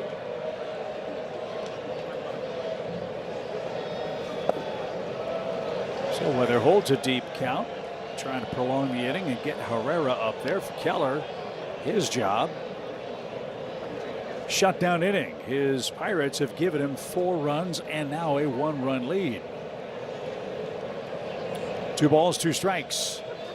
And it is a shutdown inning. Weatherholt pulls off and is retired on strikes. 3 up, 3 down, and our game moves to the 6th. Pittsburgh with a 4-3 lead. 2 more against the Pirates. Intriguing pitching matchups. Bradley, that's your Budweiser. What's on tap? Yeah, Carmen Mlodzinski against Michael McGreevy. How about that ERA that he's sporting? And then it's going to be Braxton Ashcraft against Dustin May. Chip, we talked about this. This Cardinal starting pitching has been really, really good. Coming into today in May, the Cardinal starters, a 2.79 ERA. That was the 2nd best in the National League. I mean, they have been dealing, getting some more swing and miss, not allowing a lot of long balls. So a great trend for Cardinal starters, but it's bullpen time. Graceffo back out again after getting the 3rd out in the 5th inning. 13 of 15 games this month, the Cardinals staff had allowed 4 runs or less. They allowed 4 tonight. Brandon Lau is perfect, 2 for 2 with the first Pittsburgh run scored. Libby went 4 2/3 innings, 4 runs, 7 hits, a career high 9 strikeouts. But it was the fateful 5th that knocked him out of the game. As you said, a couple of mistakes with changeups really cost him, but boy, the encouraging thing in the first 4 innings, efficient and a lot of strikes with that curveball slider combo. I feel like that's the best he has spun the ball. And actually, when you're looking at spin rates, it is the best he spun the ball. Our guy Rick Doherty, who is always on all the stats, he had some of the spin rate numbers for that curveball for Libby early on. The highest that he threw was 3288, 3,288 RPMs. His career, or his average this season, was about 2,900. So figuring out a way to really spin that, it had some real life on it, real depth burying it. So hopefully something he's able to bottle in this one. Kind of got away from it late. It'll be interesting to find out if that was feel, like did it just not feel right coming out of his hand anymore, if it was more of a scouting report going through another time. Either way, some very encouraging things early to build on for Libby. Just got to figure out that 5th inning. Now that's 2 starts in a row where the A's were able to get to him, and then the Pirates. Graceffo, a full count pitch. And he got swing and miss. Lau's perfect night is over. That's the 10th strikeout by a Cardinal pitcher in the game. 1 man down. Gordon Graceffo riding a fastball upstairs. This one at 97 miles an hour to get Brandon Lau.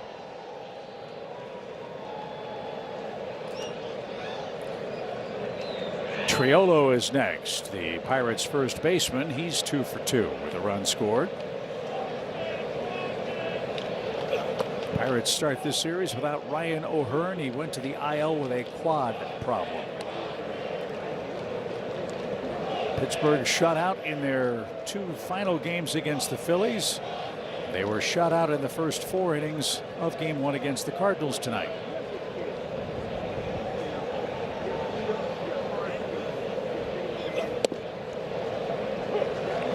That Ryan O'Hearn injury, that's one where Don Kelly and the Pirates hope it doesn't last a long time. They signed him to a 2-year, $29 million deal. Remember, that was the first multi-year deal given out by the Pirates since the Ivan Nova deal back in 2016.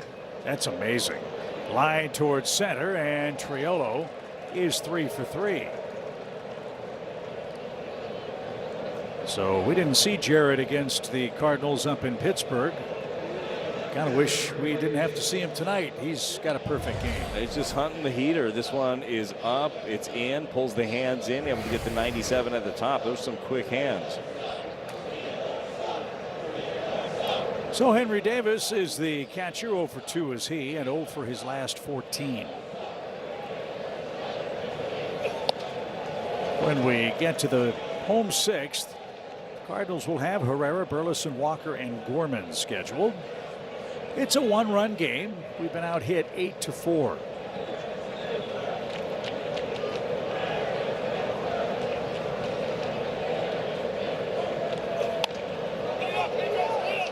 That's a pop fly, foul ground, and that's going to curl back into the glove of Paez. There's your second out.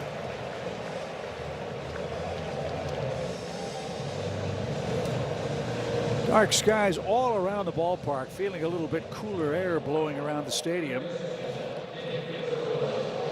Hopefully Mother Nature will cooperate the rest of the way. Here's Gonzalez. He earned one of 2 walks against Libby in the 5th inning and scored the game-tying run.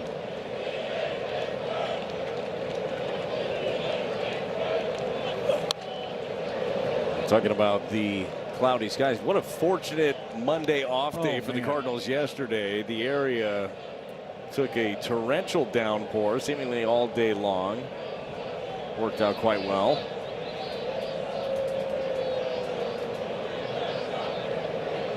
No balls, 1 strike. Yeah, what'd you do on your off day? Man, just chores. You know how it is. Just little stuff around the house when you are traveling and don't get a chance to do that. That list adds up pretty quickly. Yep. Doing that. Had some kid stuff. Made dinner. I had planned this. How smart I was with all the rain. I didn't even think to look outside while it was pouring outside. I planned smash burgers. And I don't have a covered area out back, Chip. That's foul. So I got everything ready. I thought the rain was supposed to like slow down around the evening time. And boy, it's about dinner time. Little man's got practice in an hour or so. I got to cook. I'm like, I ain't going out there. It ain't happening. So I smoked up the house. I went cast iron skillet. Like, our place smells like Burger King right now. It's probably going to hang on for a few days. Can I come over? Yeah, I mean, it is. It smells great. I mean, it's Burger Palace over there. It'll hit me right in the face when I walk in later. 1 ball, 2 strikes instead to first. That gets away from Burleson, and Triolo's going to move up. Not sure what happened there, but another Cardinals error gives the Pirates an extra 90 feet. It's an error on Graceffo. Yeah, that shouldn't be. That is one that Burley just tried to tag it before he had the baseball. So runner in scoring position for a dangerous hitter.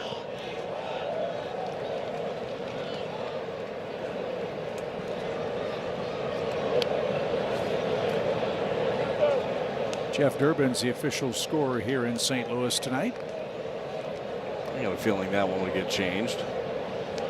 That one better get changed. Check of the runner, 2 balls, 2 strikes.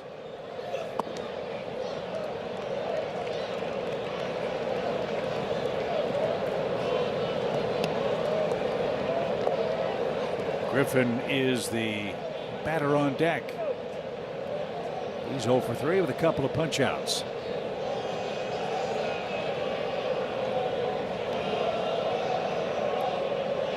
Big lead at second, and Graceffo wants a new ball.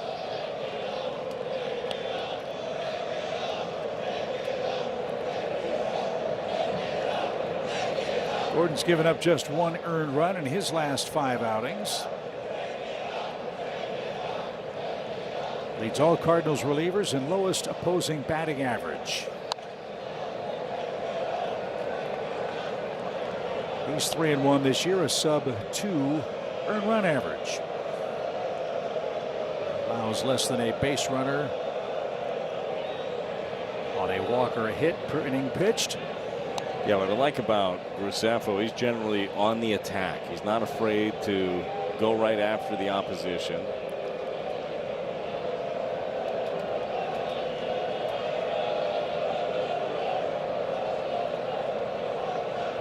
Triolo a big lead at second. Here's the 3-2 pitch. And pitch number 8 coming up. Hey, nice catch.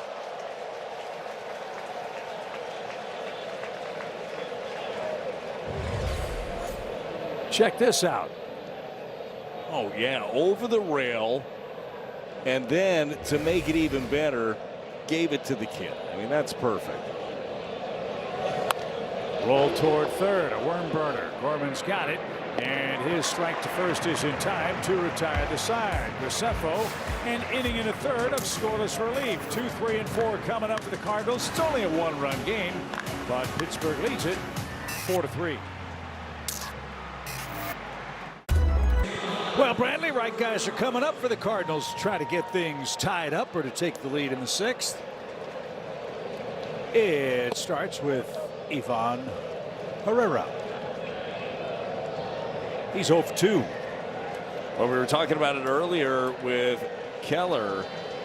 First time around, outstanding. 2.01 ERA. Second time around, 4.19 ERA. The third time around, though, that's been a bit of an issue for many pitchers around baseball. And Keller in the club, 5.73 the ERA. Opposition hitting 3.04 against Keller. What is that a product of? Well, it's a little bit of everything, right? One, you're starting to tire a little bit third time around.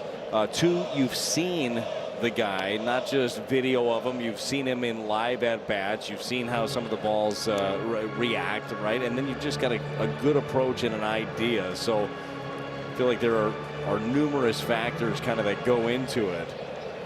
And sometimes I feel like third time around, you might try to, as a pitcher, this one's rocketed to the left side. Sometimes you trick yourself for no reason. Maybe you try to mix up the arsenal, use some pitches that you hadn't used before because they haven't seen it. Yeah, and I don't believe the eye test. No, trust your bullet sometimes. Trust the stuff that you've thrown out there. The eyeball test works. 2 balls, 2 strikes. Now a full count. So we'll see how it plays out. Keller starting his third trip through the Cardinals lineup. It was the third trip that tripped up Matthew Liberatore in a 4-run 5th inning. There are those numbers Brad was talking about. And on a 3-2 pitch, Herrera pops one up to second. Lau is there and squeezes that. 1 man down. Tuesday, June 2nd, it's Backyard Baseball Night at Busch Stadium. With your theme ticket, fans take home an exclusive Backyard Baseball 2001 Mark McGwire bobblehead. Get your info at cardinals.com/theme. Alec has a hit and a run scored. Just shy of 23,000 here tonight, 22,958 to be exact. And the bleachers filling up with every passing moment. 1 ball, 1 strike. That might be where we see the Tarps Off crew the rest of the way this season. I don't know if it's better to have them behind our bullpen or maybe above the opposing bullpen.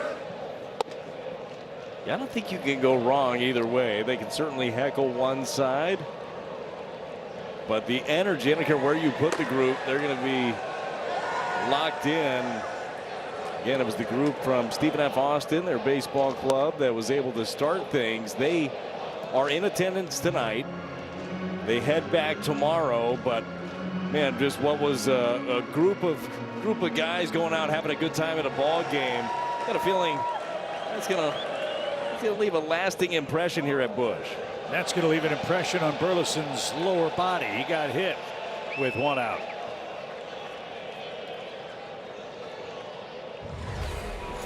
Let's see where. Keller just overcooked a curveball, catches him on the top of the foot.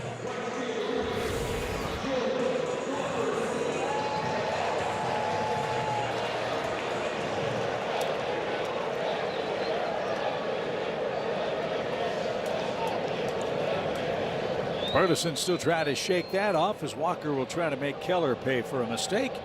We've upped the Bet365 betting odds. Can Walker make it a multi-hit game? 20 RBIs in his last 18 played against Pittsburgh. Off the end of the bat, popped up right side. That one's going to stay in play in front of the Cardinals dugout. So Walker too anxious, pops out.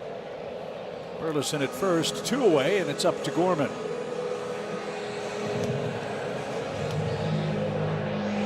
Keller just keeps making pitches tonight. Now your All-State Good Hands replay. Triolo tracking this one. Still had room by the Cardinals dugout there. And that's going to be it. Keller's coming out of the game at 82 pitches. Gorman is your batter. Church a lefty. Prieto a lefty. Pittsburgh's going to play lefty-lefty here with Sisk coming on, protecting a one-run lead in the 6th. With the Bank of America. Well, that gentleman in the white Cardinals jersey celebrating his 101st birthday today at the ballpark. Many happy returns. Let's hope it's a memorable celebration with the Cardinals giving him a comeback win as a gift. Happy birthday, 101. That is a special one. As we take a look at your Chevy call to the bullpen, it's going to be Evan Sisk. He's in for his 16th game of the season. And boy, has he been good. He's got a run of 3 lefties here coming up. Gorman, Church, and Prieto scheduled for the Cardinals here with 2 outs. And you can see why he is so tough on the left-handers. Sisk drops down 3/4, and the ball starts behind the back of a left-handed hitter. This is going to be a great angle here. You want to stand in? Oh, thanks. Sisk is a former Cardinal. Redbirds drafted him in the 16th round and then traded him with John Gant for Jay Happ. The 16th round, generally where most of the superstars come from in the Cardinals organization historically. Swing and a drive, right center field, well hit. Gorman spoils the move.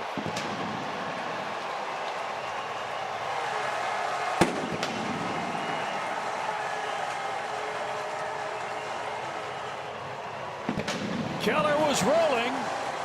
They go lefty-lefty, and Gorman hits a go-ahead 2-run homer, a 437-foot rocket. Chip, we showed you the look. Sisk against the lefty. You have got to hang in. If you pull off of anything, you are in trouble. Gorman able to stay on a sinker, drive it out for a 2-run home run, and give the Cardinals the lead. The comeback kids are doing it again. 80th career homer. Gorman makes it 5-4 Cardinals. Keller was rolling with 2 outs, and Gorman 0 for 2. He played the percentages, did Don Kelly, but Nolan Gorman made him pay for the move. Now a roller by Nathan Church to first, and that will retire the side. The Cardinals have cashed in a walk with a homer.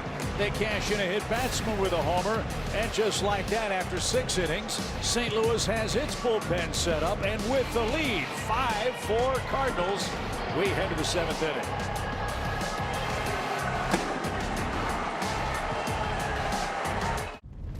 This copyrighted telecast is presented by authority of the St. Louis Cardinals and may not be reproduced or retransmitted in any form, and the accounts and descriptions of this game may not be disseminated without the express written consent of the St. Louis Cardinals.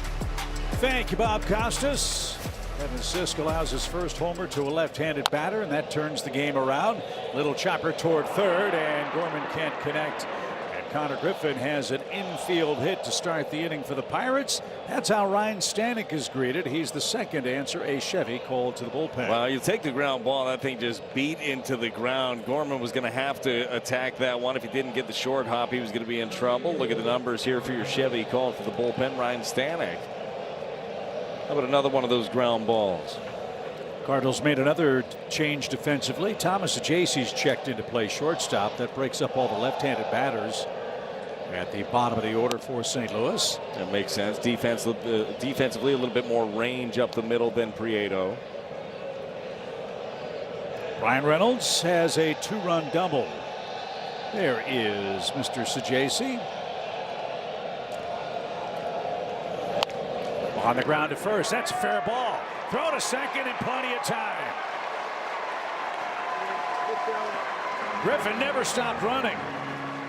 And that was easy pickings and a perfect throw for a double play. Well, just asked for a ground ball, got one on a slider right here. Reynolds turns on it, your BJC difference maker. Burley gets it, steps on the bag, and fires a dart right there to Ajayce at short to finish the double play. Did a good job creating a lane, too, with that throw on the inner half. So JC on the infield side. And Griffin tried. He tried to create a lane that would make that throw tougher for Alec at first.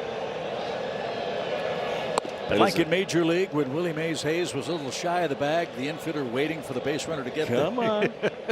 Come on. Griffin never got there in time. 1 ball, 1 strike. Stanek ready for his 6th pitch, and it's A.B. Udy. After the stretch, the J.C. Pajes and Scott are scheduled. 5-4, the Cardinals lead it. They've hit a couple of homers.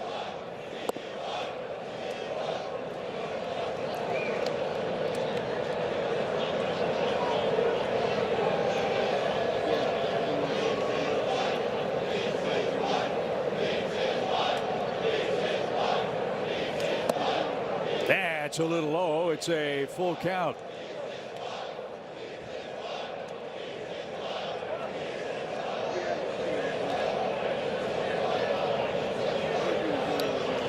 O'Neill Cruz with a 2-hit, 1 RBI game waits on deck. Ozuna 1 for 12 against the Cardinals. And the Cardinals going to challenge it. Pajes wants to see. ABS power by T-Mobile. Let's see if he's right. If he is, it'll end the inning. Oh, and he just missed. It is ball 4. Ball. St. Louis has 1 remaining. So 3rd walk issued by a Cardinals pitcher in the game, and now you have to deal with Cruz and his big time pop. So that's it for Stanek. He faces his required 3 batters. You've got 2 of the next 3 hitters for Pittsburgh. Batting from the port side, that means it's JoJo Romero's turn. He may have to work overtime. We'll see how it turns out. Cardinals protecting a 5-4 7th inning lead. Hey, the Cubs coming to town at the end of the month, May 29th through the 31st. Don't miss this legendary rivalry. Get all your details at cardinals.com/tickets.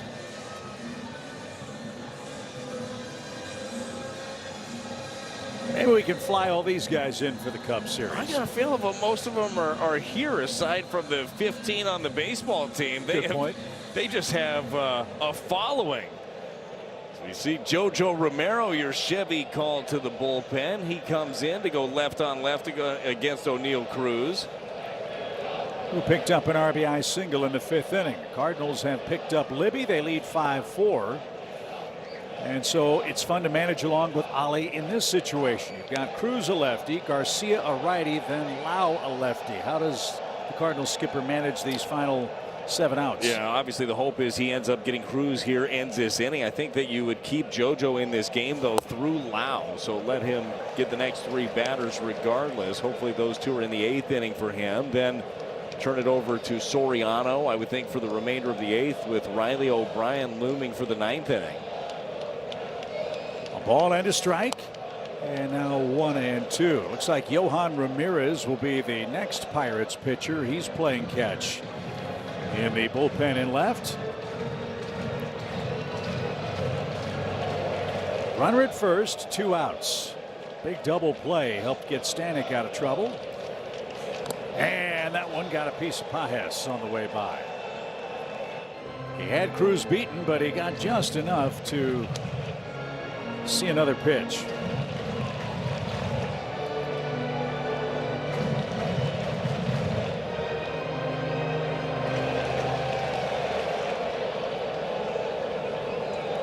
Cardinals no doubles defense in the outfield. They play him to pull on the infield. It won't matter. A swing and a miss. Disappearing sweeper, and Romero puts out a 7th inning fire. It is time to stretch in St. Louis. Let's get some insurance. It's 5-4 Cardinals. Summer's here. St. Louis Cardinals baseball is presented by Budweiser. This Bud's for you. A back and forth game. That's the deciding blow to this point. Nolan Gorman with a lefty-lefty homer, the 80th of his big league career. And the Cardinals, on another tarps off night, lead the Pirates 5-4. They are feeling it out there in right field, bringing the energy. Cardinals offense bringing it when they need to. Thomas Saggese gets his first turn to the batter's box. He kicks off our Honda home run inning. Your Gateway Honda dealers will donate $1,000 to the Make-A-Wish Foundation if somebody else hits a homer for the Cardinals here tonight. And look, you can understand Don Kelly's move. As great as Keller was pitching, Gorman did have 3 career homers against him. And Sisk had never given up a homer lefty-lefty until tonight. That's the life of a manager, man. The moves can make all the sense in the world on paper, and they're very easy to justify. But if this game ends the way that it does, you know that's the exact first question that Don Kelly's going to get. Why'd you let him out? As you see, the crew from Stephen F. Austin, they got to go. They got a flight tonight? Who knows? They got a bus that's waiting for them. I know that. Well, if that's the group, we tip our caps to them. They were awesome here in St. Louis, and who knows, maybe they have started a new tradition at Busch Stadium. Pick up the mantle. Somebody's got to do it. I think that we got a couple hundred people out there in right field volunteering. That section's gotten bigger and bigger. It's grown from the middle section of bleachers and has spread to 7 or 8 rows at the top to the right of that big gathering. Awesome. It's taken on a life of its own. Full count for Saggese. Really happy for Thomas snapping that 0 for 30. That was huge. That was huge for him, momentum wise. Build a little bit more confidence. I'm just thinking about that group out there in right field too, Chip. Schools getting out this week for many. I think most of the schools across the area. That area is going to be packed up. How about that? Saggese takes ball 4 as St. Louis looks for some insurance. And Pajes is coming up. He scored a run on a base on balls in the 3rd inning to highlight his night. Let's hope he's clapping happily after a big hit here.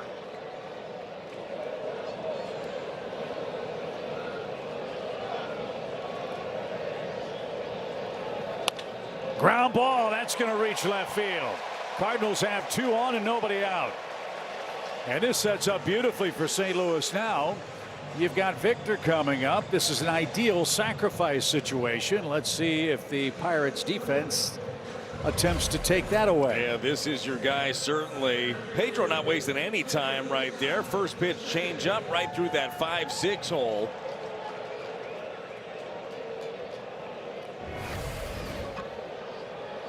Victor shows bunt and lays it down perfectly. There's only one play and they make it. That was close. The sacrifice. So it's there for the taking. Can Weatherholt hit a fly ball here and give the Cardinals a little breathing room? We're about to find out. He's hit another homer against Pittsburgh. A 2-run blast in the 3rd. Well, Chip, fundamental baseball means everything. Victor's got the seconds. The guy you want with the bat in his hands in this situation deadens it. Just does a nice job of quiet hands in that spot to put 2 in scoring position. 9th sacrifice for Victor Scott. He has 9 of the Cardinals' 12 this year. Infield in. Let's see how Weatherholt stays in. And Saggese fell down. He's trapped between 3rd and the plate. And they're going to tag him out. So Thomas wandered too far off the bag at 3rd. And in his haste to get back, he stumbled and fell. And Henry Davis threw him out. That hurts. 2 away. Yeah, that hurts big time. Heads up play here by the Pirates and Davis. And that was a cannon there by Davis, and Saggese just ventures too far away from the bag at 3rd. That's a big second out and a momentum shifter. Let's see if JJ can take it back.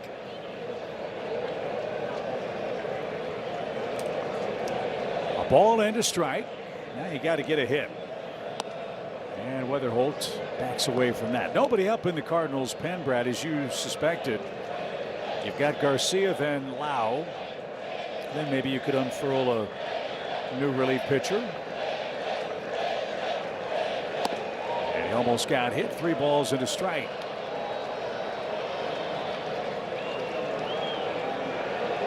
Brandon Bidois is up in the bullpen. He was recalled on May the 12th. And that's outside. So 2 walks in the inning. One to a righty, one to a lefty. And someday that kid's saying, I want to be in the no tarp crew. Yeah, look, here's the thing. There are decisions to make in life. That young man made the decision to be part of the Tarps Off crew. He also made the decision to stay in the all-inclusive green seats. That's a win-win for him. You're right. You cannot lose with either one. Smart kid right there, actually. Choices. Pirates bullpen is busy tonight. Bidwa from Brisbane, Australia is coming on to pitch. Righty versus righty in a one-run game. I could reward myself. Brandon Bidwa made his big league debut on May 13th against Colorado. He was a very accomplished minor league pitcher, now getting a crack at the big leagues for the first time, and the first appearance, of course, against the Cardinals. The hard-throwing right-hander is Bidwa. Fastball up there about 98 miles an hour. Has a good slider that he likes to throw also.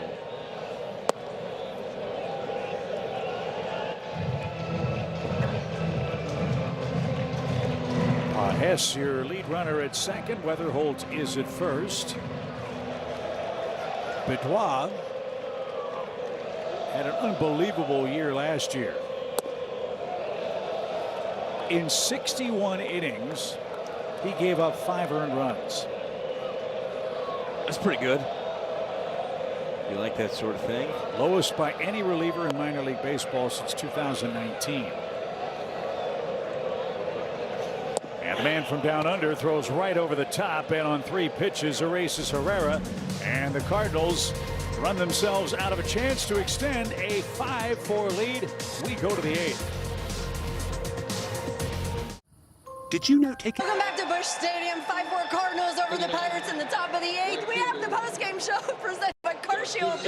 After the last out, Mark Sweeney. Matthew Liberatore a little inconsistent his last 2 starts. J.J. Weatherholt still punishing the Pirates. Yeah, and also a big bomb by Gorman. We're looking for add-on runs, which is very important moving forward. Let's get it done on Tarps Off. Mark Sweeney will have a surprise if the Cardinals hold on to win here at Chip Carey in the postgame show. Can't wait to see that. That's a ratings bonanza, as the password is up for the Pirates. That's a fantastic nickname. One of my favorite ever, former Cardinal, Mark Zipchinski, Scrabble. Yep. Awesome nickname. That's in the hole deep short, and Garcia has a base hit. The tying run aboard to start the Pittsburgh 8th. Yeah, I'd still have no idea how to spell Zipchinski. None. Really? Yeah, none. You? I'll take a chance. I mean, you can. R-Z-E-P-C-Z-I-N-S-K-I. CZ what? It's a, well, but I try again. Just because you might have had it. R-Z-E-P Zepchinski. I give up after the RZEP. Oh, you're nailing it so far. Wow, RZEP. Yep. C Z. Nah. Oh no, you're right. Keep going. RZEPCZ. All you're missing is an Insky now. Oh. N-S-K-I? Y-N-S-K-I. Y. I missed the Y. That's okay. I slowed you down, screwed you up a few times throughout that. That's incredibly impressive. And spelled backwards, it's pronounced impossible. It's very close to that, yes. Very close.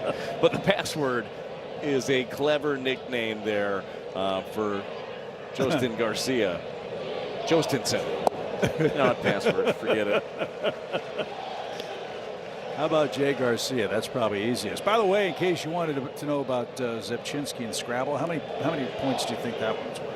Oh, again, this is traditional scoring, right? Yeah. How many did you say was the password? He was 17? He was 30. 30, my goodness. So Zepchinski's got to be higher than that. I'm going to say that he is probably a good 39-pointer. You're very close, but a little high. 37. Well, okay, 37. But there are 2 10s in there with Z's.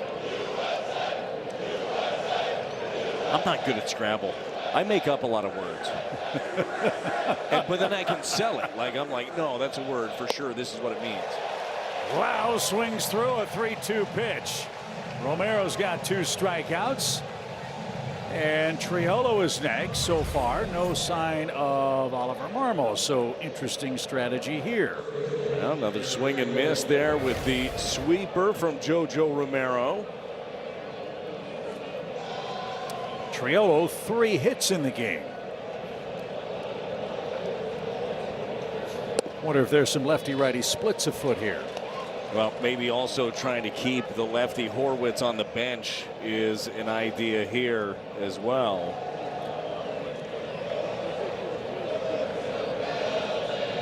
No change in the splits. He hits them well and an even count.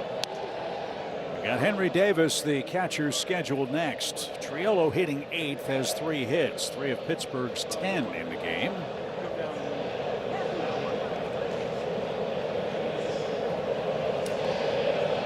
A ball and a strike.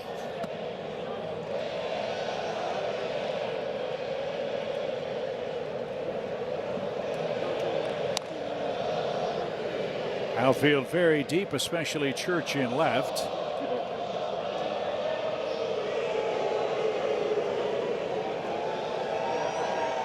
Garcia, decent lead at first with 1 out. And that's called a strike. No swing. It's even on a sinker.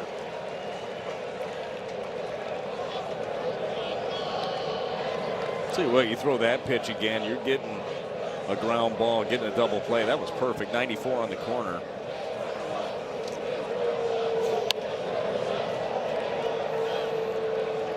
JoJo pitched in 2 games against Pittsburgh. A couple of walks, 3 strikeouts. That was a stretch where he wasn't quite himself. He looks a lot better in recent days, and so far so good tonight. 2-2 is popped toward right. Long run Walker. He's got too far to go.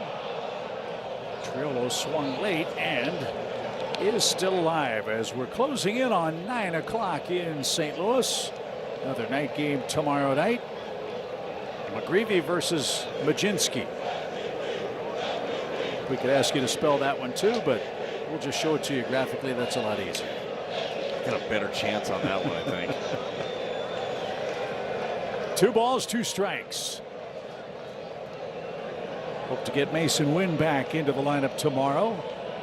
His imagery came back clean today, which was a relief to everyone. It wasn't the knee that bothered him last year, but the left knee that gave him some trouble against the Royals. So a big pitch for Triolo. He takes a peek on the right side of the infield. The pitch. A cue shot. JoJo didn't get to first base, and Burley's got to dive and make the tag. Is everybody all right? Heck of a play by Burleson. JoJo late to break to first, and that almost cost him and the Cardinals dearly. 2 out. That is a big time play right there. JoJo just caught being a spectator, way too late being able to break over there. What a job by Burley to pounce, dive, make the tag right there. Big time play by Burley. Oh, and the left foot might have clipped him on the side of the head on the way by. Runner to second for Pittsburgh. 2 men are out. And Adam Olson checking Alec on that dive to first. Let's see what caused the difficulty to the hand. Yeah, checking out that right glove hand. Let's see, it hits it and it rolls under Triolo.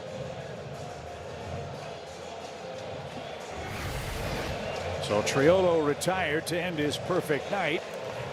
And let's see what Pittsburgh's going to do here. Is this going to be Horwitz?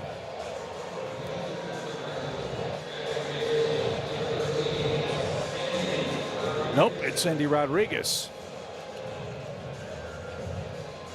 So the Cardinals want to talk this over. Davis taken down after an 0 for 3.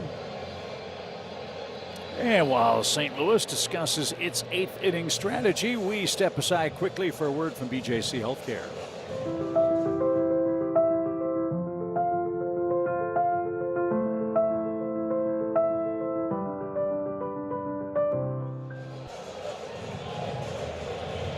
Rodriguez batting .286 on the year. Only had 7 at-bats. Runner in scoring position, 2 outs in a 1-run game.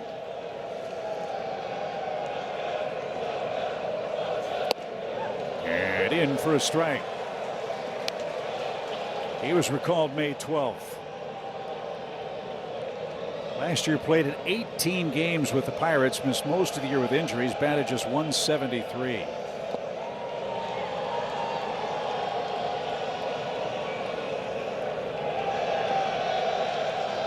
Pittsburgh got all 4 of their runs in the 5th. Cardinals get a go-ahead homer from Nolan Gorman to lead 5-4. And here we are, Brad, in another 1-run game. Good teams win these. The Cardinals have done that. They're 10-3 in 1-run affairs. Yeah, pretty amazing how many tight games this team has been in. For a young team, being able to have the poise to lock down as many of them as they have.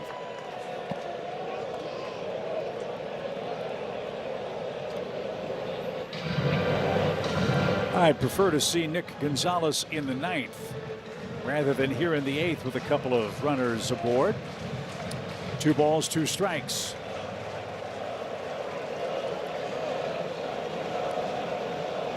Garcia, big lead at second. Pitch is over but low. Full count. Tons of changeups here.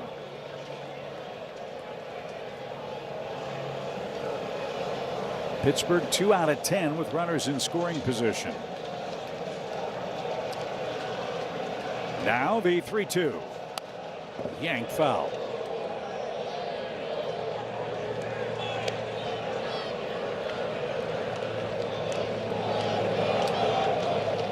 Well, at least the gloves match the shoes. That's something. Is it supposed to match the belt too? Can't see the belt. Nope. 3 balls, 2 strikes. In the air center. Victor retreats. Still going, slowing. He's got it. Romero, what a job. An inning and a third of scoreless relief. Ollie's got it set up for the 9th. Let's get Riley O'Brien some insurance. It's 5-4 Cardinals. Well, Tarp's off has gone international. Do you remember former Cardinal great Julian Javier? There he is in his hometown in the Dominican Republic, getting into the spirit of things with his beloved Cardinals. I'm digging it. 89 years young. He's out there. Tarps off crew. That is so cool. Thank you so much for watching and being a part of it. The 2-time World Series champion. From 1960 to 1971, Julian Javier was a Cardinal.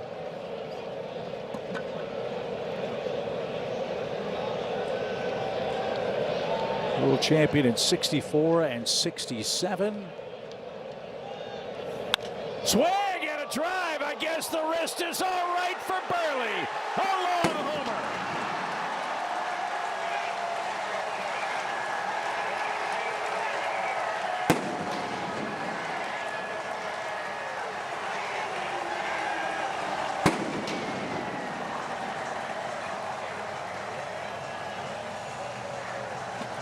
Well, Chip, you asked for some insurance, and you got it off the bat of Alec Burleson. Went up top and got a 97-mile-an-hour fastball well above the zone, giving the Cardinals a 2-run lead here in the bottom of the 8th.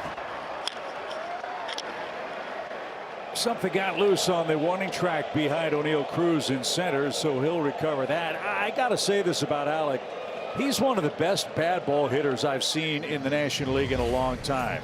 He can hit it up there, he can hit it ankle high, and he can barrel everything. I mean, that ball, the reason he's able to get to that is just how fast his hands are and where they start. His hands start abnormally high, right? And he keeps them up there. He doesn't drop them very low into a slot, goes right to the baseball and drives out what is his 7th home run of the season. So how about the Cardinals? A team that this offseason wasn't predicted to hit a lot of homers. They've hit 3 more homers against the Pirates tonight. Weatherholt a 2-run homer, Gorman a 2-run homer, and Alec Burleson a homer to score his 3rd of 3 runs. Walker to short. And he's out by a stride. Jordan 1 for 4 tonight. So let's check out our Budweiser play of the game. Nolan Gorman, lefty, changed things up. Look how nasty that is from Sisk. I mean, he is starting right on top of Gorman, but it was Gorman who gets the best of him with his sinker, a 2-run shot, doing some more damage. That was his 6th of the season, driving in numbers 24 and 25. And a 6-game hitting streak for him. Let's not forget, too, he made a beautiful play on a pirouetted third. So a nice all-around game for Nolan Gorman tonight. And Benoit misses a little low. 2 balls, no strikes. He's from Australia. I wonder if the ball spins differently in this hemisphere. It's tough to say, Chip. Say no, probably. Yeah, they say that when you flush the porcelain device in the southern hemisphere, the water swirls a different way. Right, yeah.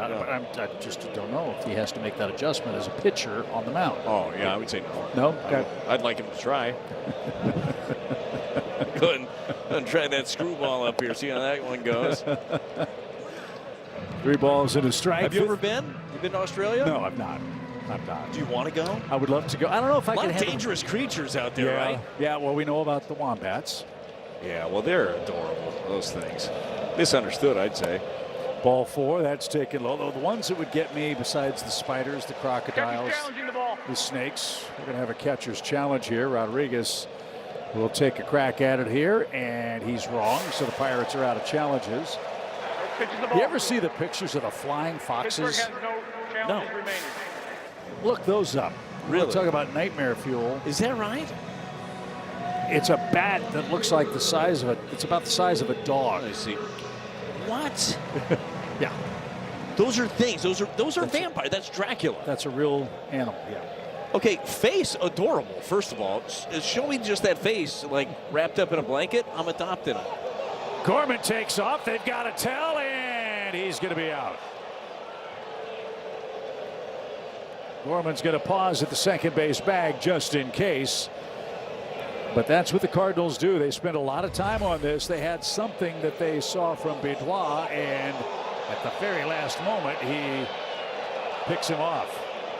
Yeah, Benoit able to step off right there. Definitely had a tell. Almost able to get that hand in. He was trying the old flying fox on him, but did not work. Yeah, back to the flying fox, Chip. Facially, looks like a dog, small dog. Like I said, yep. The rest, body-wise, out of a horror movie. Yeah. And those just hang out? Like those just like, oh, you walk out of your house and you got a flying fox? Looking at you. I'd say something close to that. I'm with you. Yeah, they got crocodiles, the spiders, the snakes everywhere. Beautiful country. You have any interest in shark tanks, like going in the water in a shark tank? Not a chance. You? No. I'm not a strong swimmer, Chip. I have no interest. I think I'd have a panic attack to scuba. Like, I've never even done that. You put a tank on me and you tell me I'm going to sink down in the water? Panic. No, I've done the scuba diving's fun, but you got to remember you're in the food chain. Yeah, I don't want to be in the food chain. That's out of play, off to the left. 2 balls, 2 strikes. I see the fishing videos where these big Goliath groupers come up and they eat big fish. Just think if you're in a kayak and you fall out of the kayak and the grouper eats you. It's just going to leave you alone because you're a human? I don't think so. They're coming to get a little nibble. 2-2 is popped to the right side, and that will mercifully send us to the 9th inning. Riley O'Brien is getting ready to come on and close it out. The Pirates will have their 1, 2, and 3 hitters coming on. O'Brien's had a great start to his season. Let's check out his interest. We're going to turn off the lights, and hopefully he'll turn them out on the Pirates in game 1 of this 3-game series at Busch.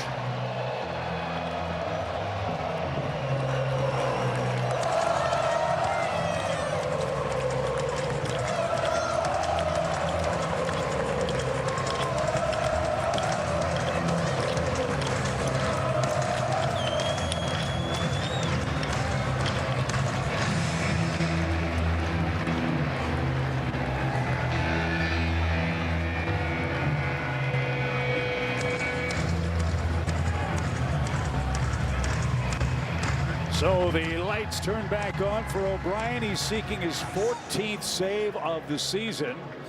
His last three outings, I beg your pardon, 2 saves and a no decision. Riley has been outstanding. He's second in the league in saves. He's got swing and miss stuff, as you know. And let's see what he can do with Gonzalez, Griffin, and Brian Reynolds. But Brad, a little more breathing room. He's got a 2-run lead. Yeah, nice little cushion there for Riley O'Brien. I'm kind of digging the new entrance for him. 7 Nation Army there. The white stripes coming in. The lights go out. People having their flashlights ready for Riley O'Brien, looking for his 14th save of the season. Look, it's been so fun to watch Riley O'Brien evolve throughout the last couple of years. Always had big-time stuff. The key was trusting it within the strike zone, being able to work off of that. Well, the trust is certainly there for Riley, not afraid to be on the attack. And why would you with that combination he's got? 100-plus mile-an-hour sinker, slider to go off of it. Hopefully a quick 9th inning here against the Pirates. If you want to have a chance against O'Brien, you got to hit him. What I like about him as a closer is he's walked only 2 batters in 22 appearances and 22 games. And that will be critically important with a 6-4 lead. Cardinals lead despite being out hit. Nick Gonzalez leads off. And Riley with that turbo sinker gets ahead 0-1.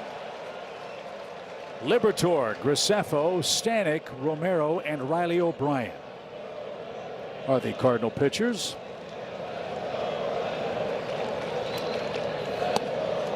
Cardinals against the Pirates this year. This is their 5th game, Brad, offensively.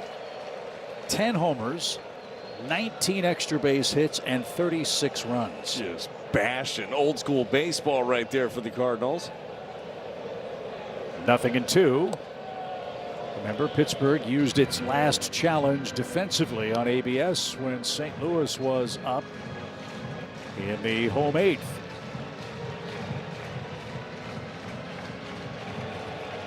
Gonzalez has walked and scored to highlight his night. Driven down the right field line. Trouble if it's fair. It's not. Off the sidewall. Riley will try again. A ball and 2 strikes. McGreevy and Majinski tomorrow night at 6:45 first pitch. Then it's May and Ashcraft on Thursday. Then a real tester of a road trip. The Cardinals go to the Great American Ballpark in Cincinnati and then to Milwaukee for a date with the Brewers.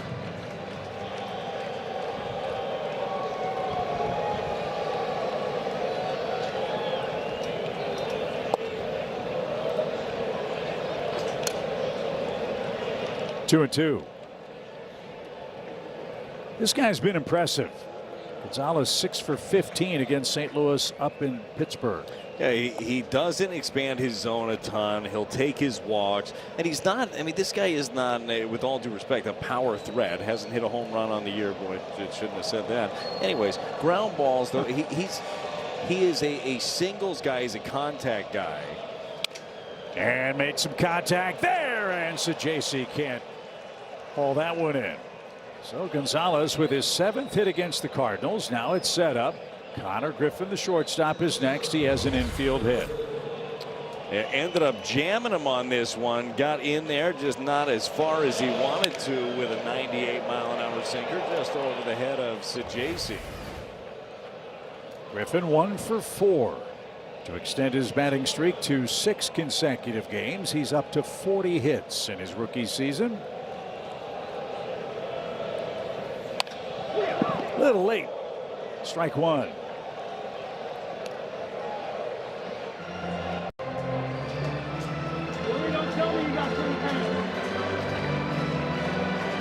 Griffin was aiming at our starting staff, who I'm sure said, straighten it out, please. One way to slow him down.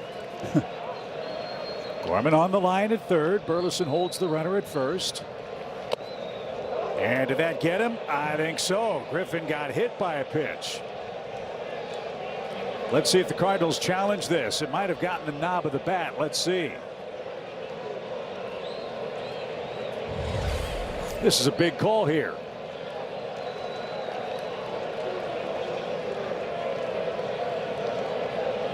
Boy, Boy, it looked like it caught the knob of the bat. And I think the Cardinals are going to challenge this.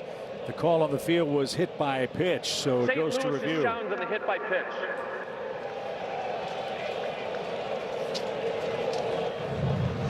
Dan Bellino and Vic Carapazza, the umpires assigned replay for this series. Man, you don't see any hand at all. No vibration in the fingers. Just barely off the knob of the bat of Griffin. So this is a big call. It's either a hit by pitch or it's going to be a foul ball.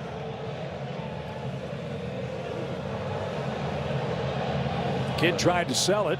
But he's still got his bat standing over by first base, so I got a feeling he knows which direction this is going to go, or at least which direction it should go. Here's a look at the MLB Replay Center. Our game's on the top right of your screen. And they're showing that side angle where there was no movement. This one shows the glancing blow off the flat surface of the knob of the bat.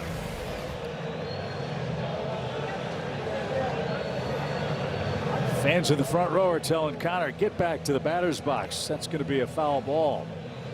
He's inching his way closer and closer as we go.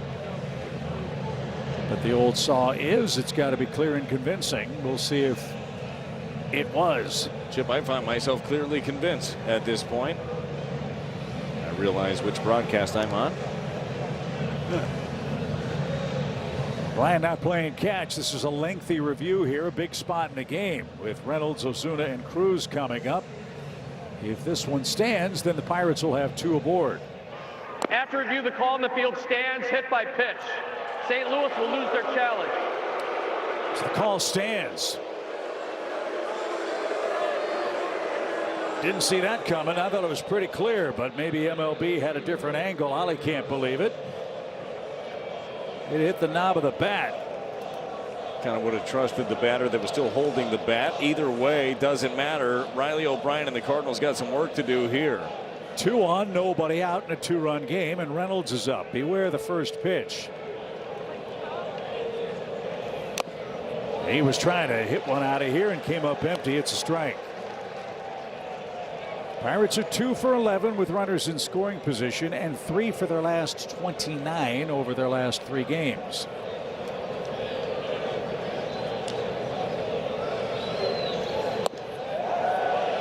Yep, 0-2. Reynolds 0 for 4, a couple of strikeouts head to head with the Cardinals closer.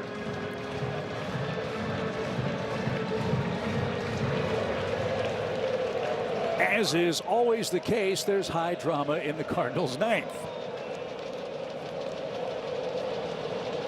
And how big is the Burleson homer looking at the moment? It is huge. Gave the Cardinals a tiny bit of cushion here in this 9th inning. Riley O'Brien was a single, allegedly a hit by pitch, and now hopefully a big strikeout.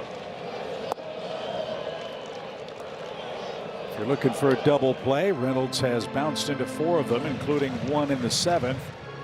That was that hard hit ball to Burleson, who was holding a runner at first and then threw a strike to get Connor Griffin at second. Ball and 2 strikes. Runners have good leads. And now Reynolds gets hit. O'Brien has hit back-to-back batters, and Pittsburgh has the bases loaded with nobody out. With 2 strikes, O'Brien a big mistake. Well, Riley O'Brien tried to make this sweeper the nastiest one he's ever thrown and just spikes it. See the fingers right on top of it. Just the old 55-footer. So a smart visit here from Dusty Blake. Cardinals have a little bit of breathing room, but that is in big-time jeopardy here with Ozuna, Cruz, and Garcia, the scheduled batters in the 9th inning. A single and back-to-back hit batsmen.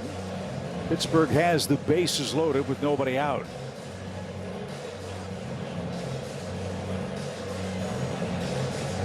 Marcell Ozuna, a feast or famine night tonight. He has struck out twice and he has walked twice.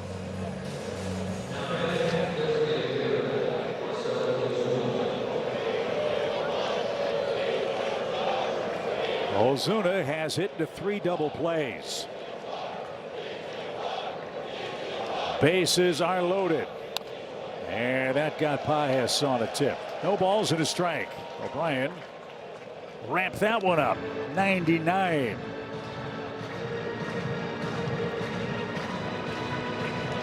Marcel knows what to do in this spot.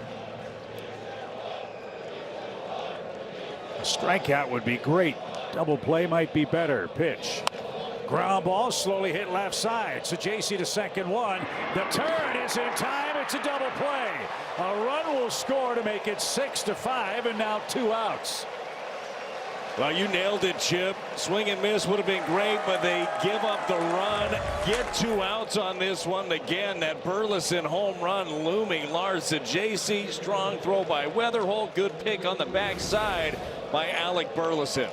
So now it's lefty versus righty. O'Neill Cruz with 2 hits and an RBI and 2 strikeouts. The lead is 1. Swing and a miss, a sweeper.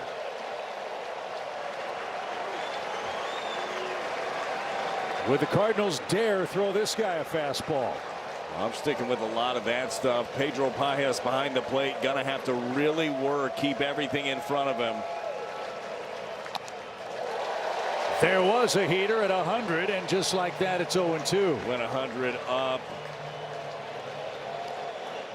Boy, that one, he's taking a beating this inning. Pages behind the plate. That one fouled off his ankle there. He already caught one in the inner thigh. So now it becomes really important that Pages has the feel here. If Riley wants to throw that sweeper in the dirt, you've got to body block it. Tying run 90 feet away. Pittsburgh down to its final strength.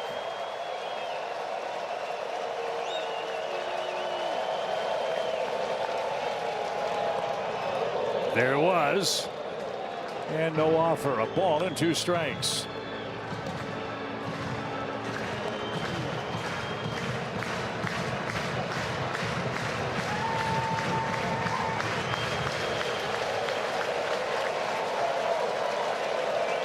Riley ready with his 1-2 pitch. And Spencer Horwitz has grabbed a bat. Don Kelly would love to bring him up here with a couple aboard in the 9th. Connor Griffin, the tying run 90 feet away from 0-2 to 2-2. Here it is. 3 straight off the plate. Good discipline by O'Neill Cruz, who strikes out a lot. Now he'll see a full count pitch.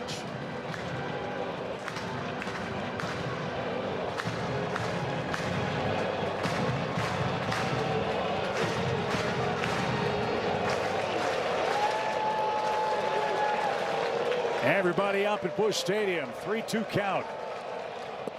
And on 4 straight after a 2-strike count, O'Neill Cruz walks.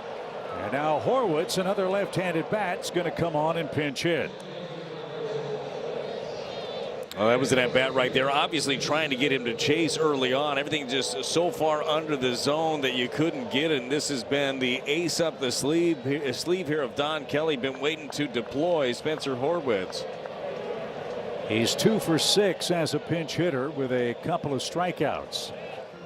For the season, Horwitz at 273 with 3 homers and 19 driven in. More walks than strikeouts for Spencer at the plate. They play him to pull. 2 on, 2 out. 1-run game. Pitch. Lined into left field. A base hit. And the Pirates have tied it. So that disputed hit batsman comes back to haunt the Cardinals. And Horwitz on the very first pitch singles to left, and the Pirates have tied the game.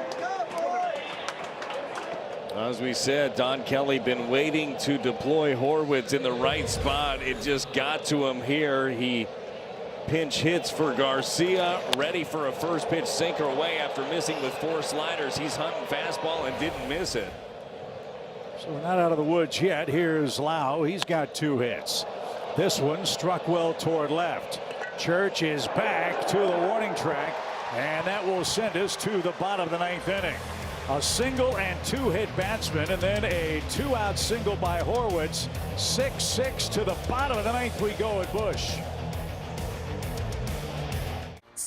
Well, Spencer Horwitz, as Brad said, was the ace in the hole for Pittsburgh. An RBI single ties the game. But the Redbirds still have a chance to walk it off in the 9th inning. Gregory Soto next to answer the Chevy call to the bullpen. Well, not exactly how the Cardinals wanted to finish this one up, but you might as well go get to this guy. Gregory Soto, we know he's got big time stuff, and the Cardinals taking some really good at-bats tonight. So JC walked in his lone trip to the plate. He followed Cesar Prieto at shortstop. Cardinals have a whole host of left-handed batters coming up after Sajaci and Pajes. Victor Scott, J.J. Weatherholt, and then Burleson lurking as well. Alec would come up 6th if we get that far on the lineup card in the bottom of the 9th. Nothing wrong with that. 97 to even up the count.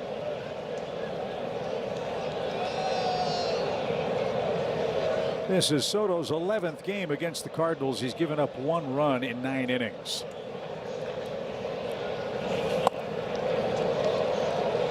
That is legit. 98 and sinking.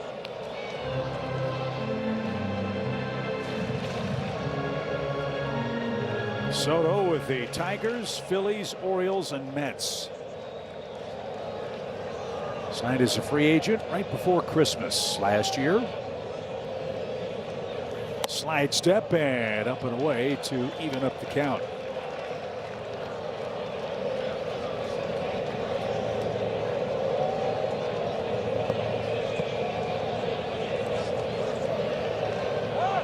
Cardinals were on the cusp of winning this one, but a hit and back-to-back hit by pitches. The first of those two looked to be right off the knob of the bat, but ruled a hit by pitch on review. And that's the run that scored to tie it up. The pitch. And Sajaci didn't get a slider. He's down on strikes. That's how the home 9th starts. Pedro Pajes is next. Well, Soto goes with that slider down and in. Boy, that thing is filthy. Just boring in on the right-handed Sajaci. Pedro's had a good night at the plate. He's walked, scored, and singled.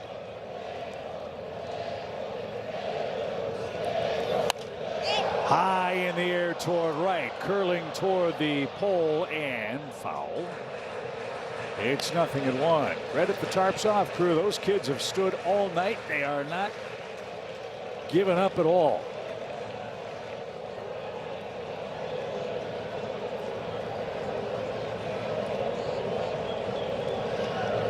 Crowd hushed with a 1-strike count.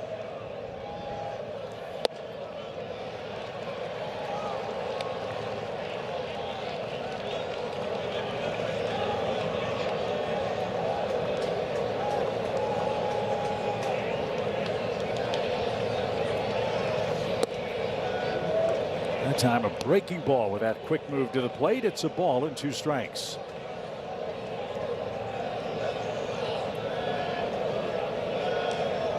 Victor Scott is in the on-deck circle.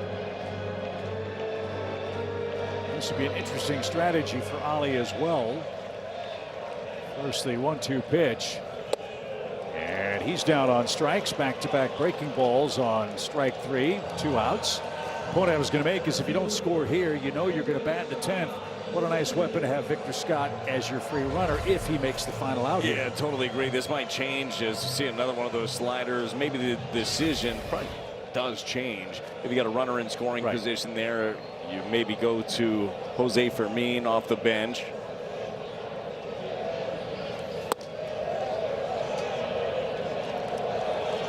Check swing strike for Victor, who laid down a sacrifice in the 7th. Cardinals had a chance to add on there, but Sajaci wandered too far off third and got picked off. That took us out of a chance to add a run or 2. And now Victor has 1 strike left.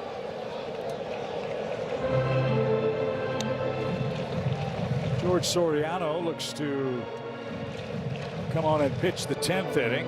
Pittsburgh will have their 8 and 9 batters to start.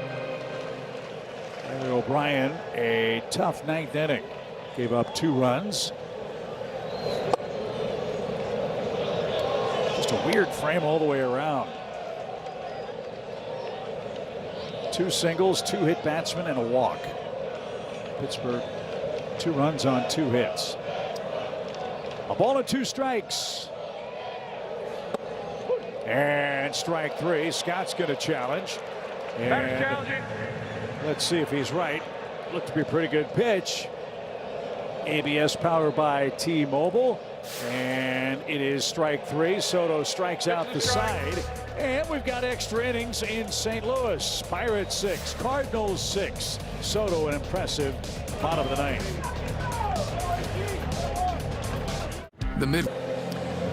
What a wild game. Certainly a wild top of the 9th inning as Pittsburgh rallies to tie it at 6.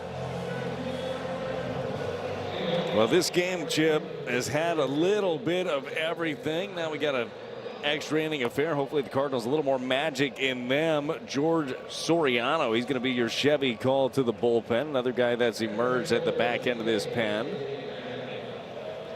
Jake Mangum's going to pinch hit in the 10th inning. The free runner is Brandon Lowe. Nope, got it wrong. Lau, excuse me. He's at second in a 6-6 game. First pitch popped out of play, foul. And here we go to inning number 10. Cardinals are 6-1 in extra innings. Cardinals opponent 3-5.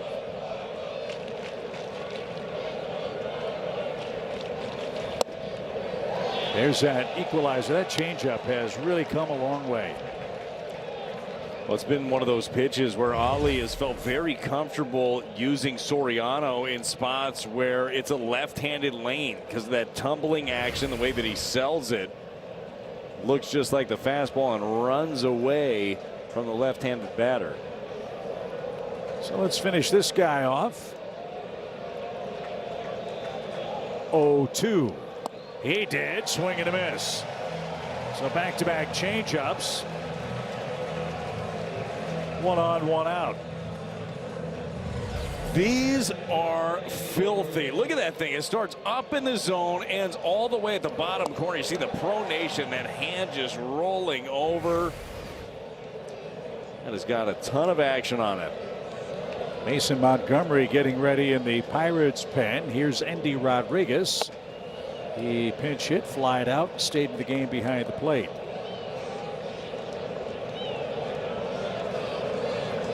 Always feel like the visiting team has to get at least 2 to have a chance to steal an extra inning game on the road with the 3 base runners.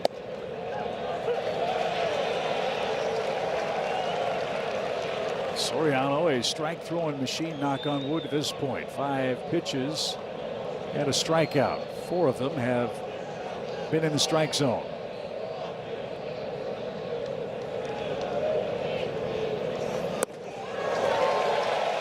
What I like about this, Brad, is don't fix what ain't broken. They can't time that pitch yet.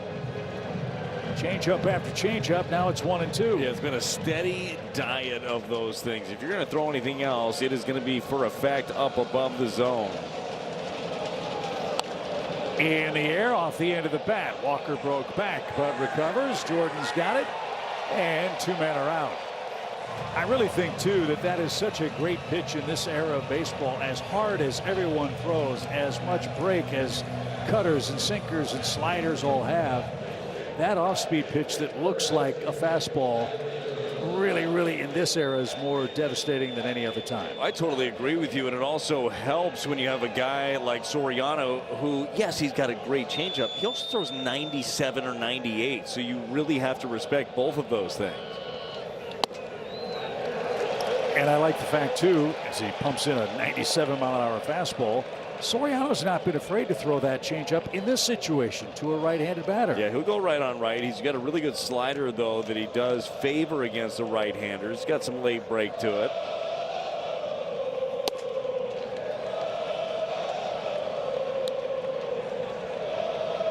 2 runs scored for the Pirates leadoff man, Nick Gonzalez.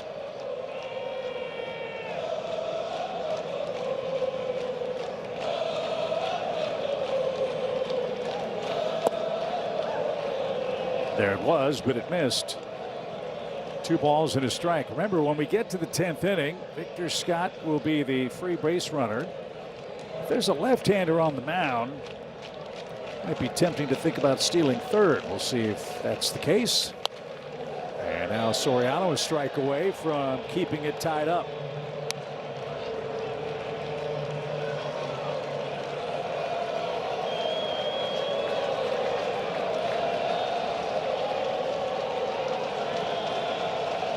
Two balls, 2 strikes. On the ground to third. Gorman's got it. Another 360. Low throw, and Burley dug it out. Oh.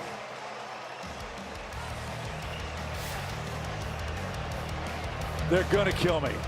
Weatherholt, Herrera, and Burleson can walk us off. We go to the home 10. Well, those kids are ready to celebrate. The Cardinals have a chance to walk it off. They'll have Victor Scott II as the free base runner. The Pirates have a nice advantage. They've got 3 talented left-handers in their bullpen, and we're going to see them all tonight. The last is Mason Montgomery, who will face Weatherholt, Herrera, and Burleson in the Cardinals 10th. Yeah, Cardinals saw Mason Montgomery in Pittsburgh in a different role. Mason Montgomery worked as the opener for them. Big time fastball, big stuff, but that hasn't been a problem for J.J. Weatherholt. The Tarps off crew has moved behind home plate just to the right of the Pirates pitcher. Weatherholt, a 2-run homer, is also walked.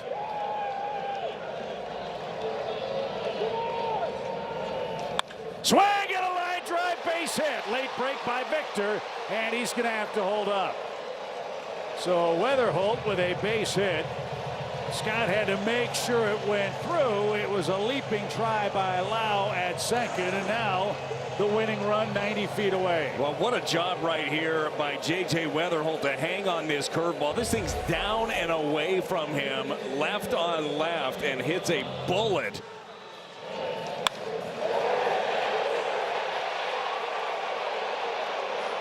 So now the infield comes in. Here's Herrera.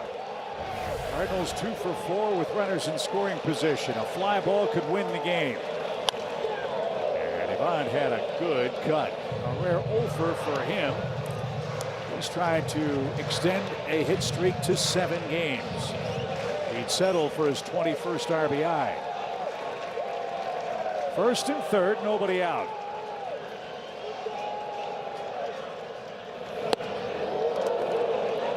Nothing in 2.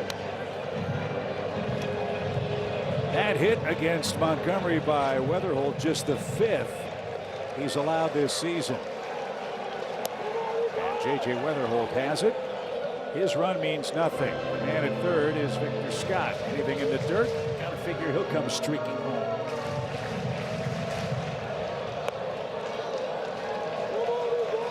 No balls, 2 strikes. J.J. takes off, swing and a drive, deep left field. That's gonna do it in a big way. 3-run walk-off homer.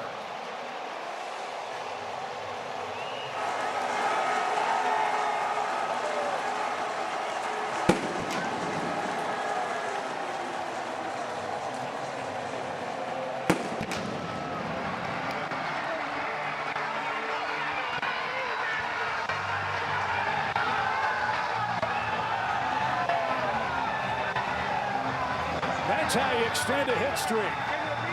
Chip, the comeback Cardinals do it again. The Tarps off crew is ready. The Cardinals are doing it as well. The energy in this ballpark has been incredible. This team just doesn't quit. They keep figuring out a way to get something done. What a big top of the inning by Soriano to keep it right there. Gave the Cardinals a chance to win it in the 10th, and the long shot off the bat of Herrera, the winner. Nothing phases him. Riley O'Brien hit 2 batters. to allow Pittsburgh to get back in the game, and Herrera with that mammoth drive into the Pirates bullpen has a 7-game hitting streak, his first homer of the month, and it's a biggie. The Cardinals needed that. They're 5-0 against the Pirates. His first career walk-off comes before this crazy crowd. Look at him waving toward the kids in right at Busch Stadium here in Game 1. What a night.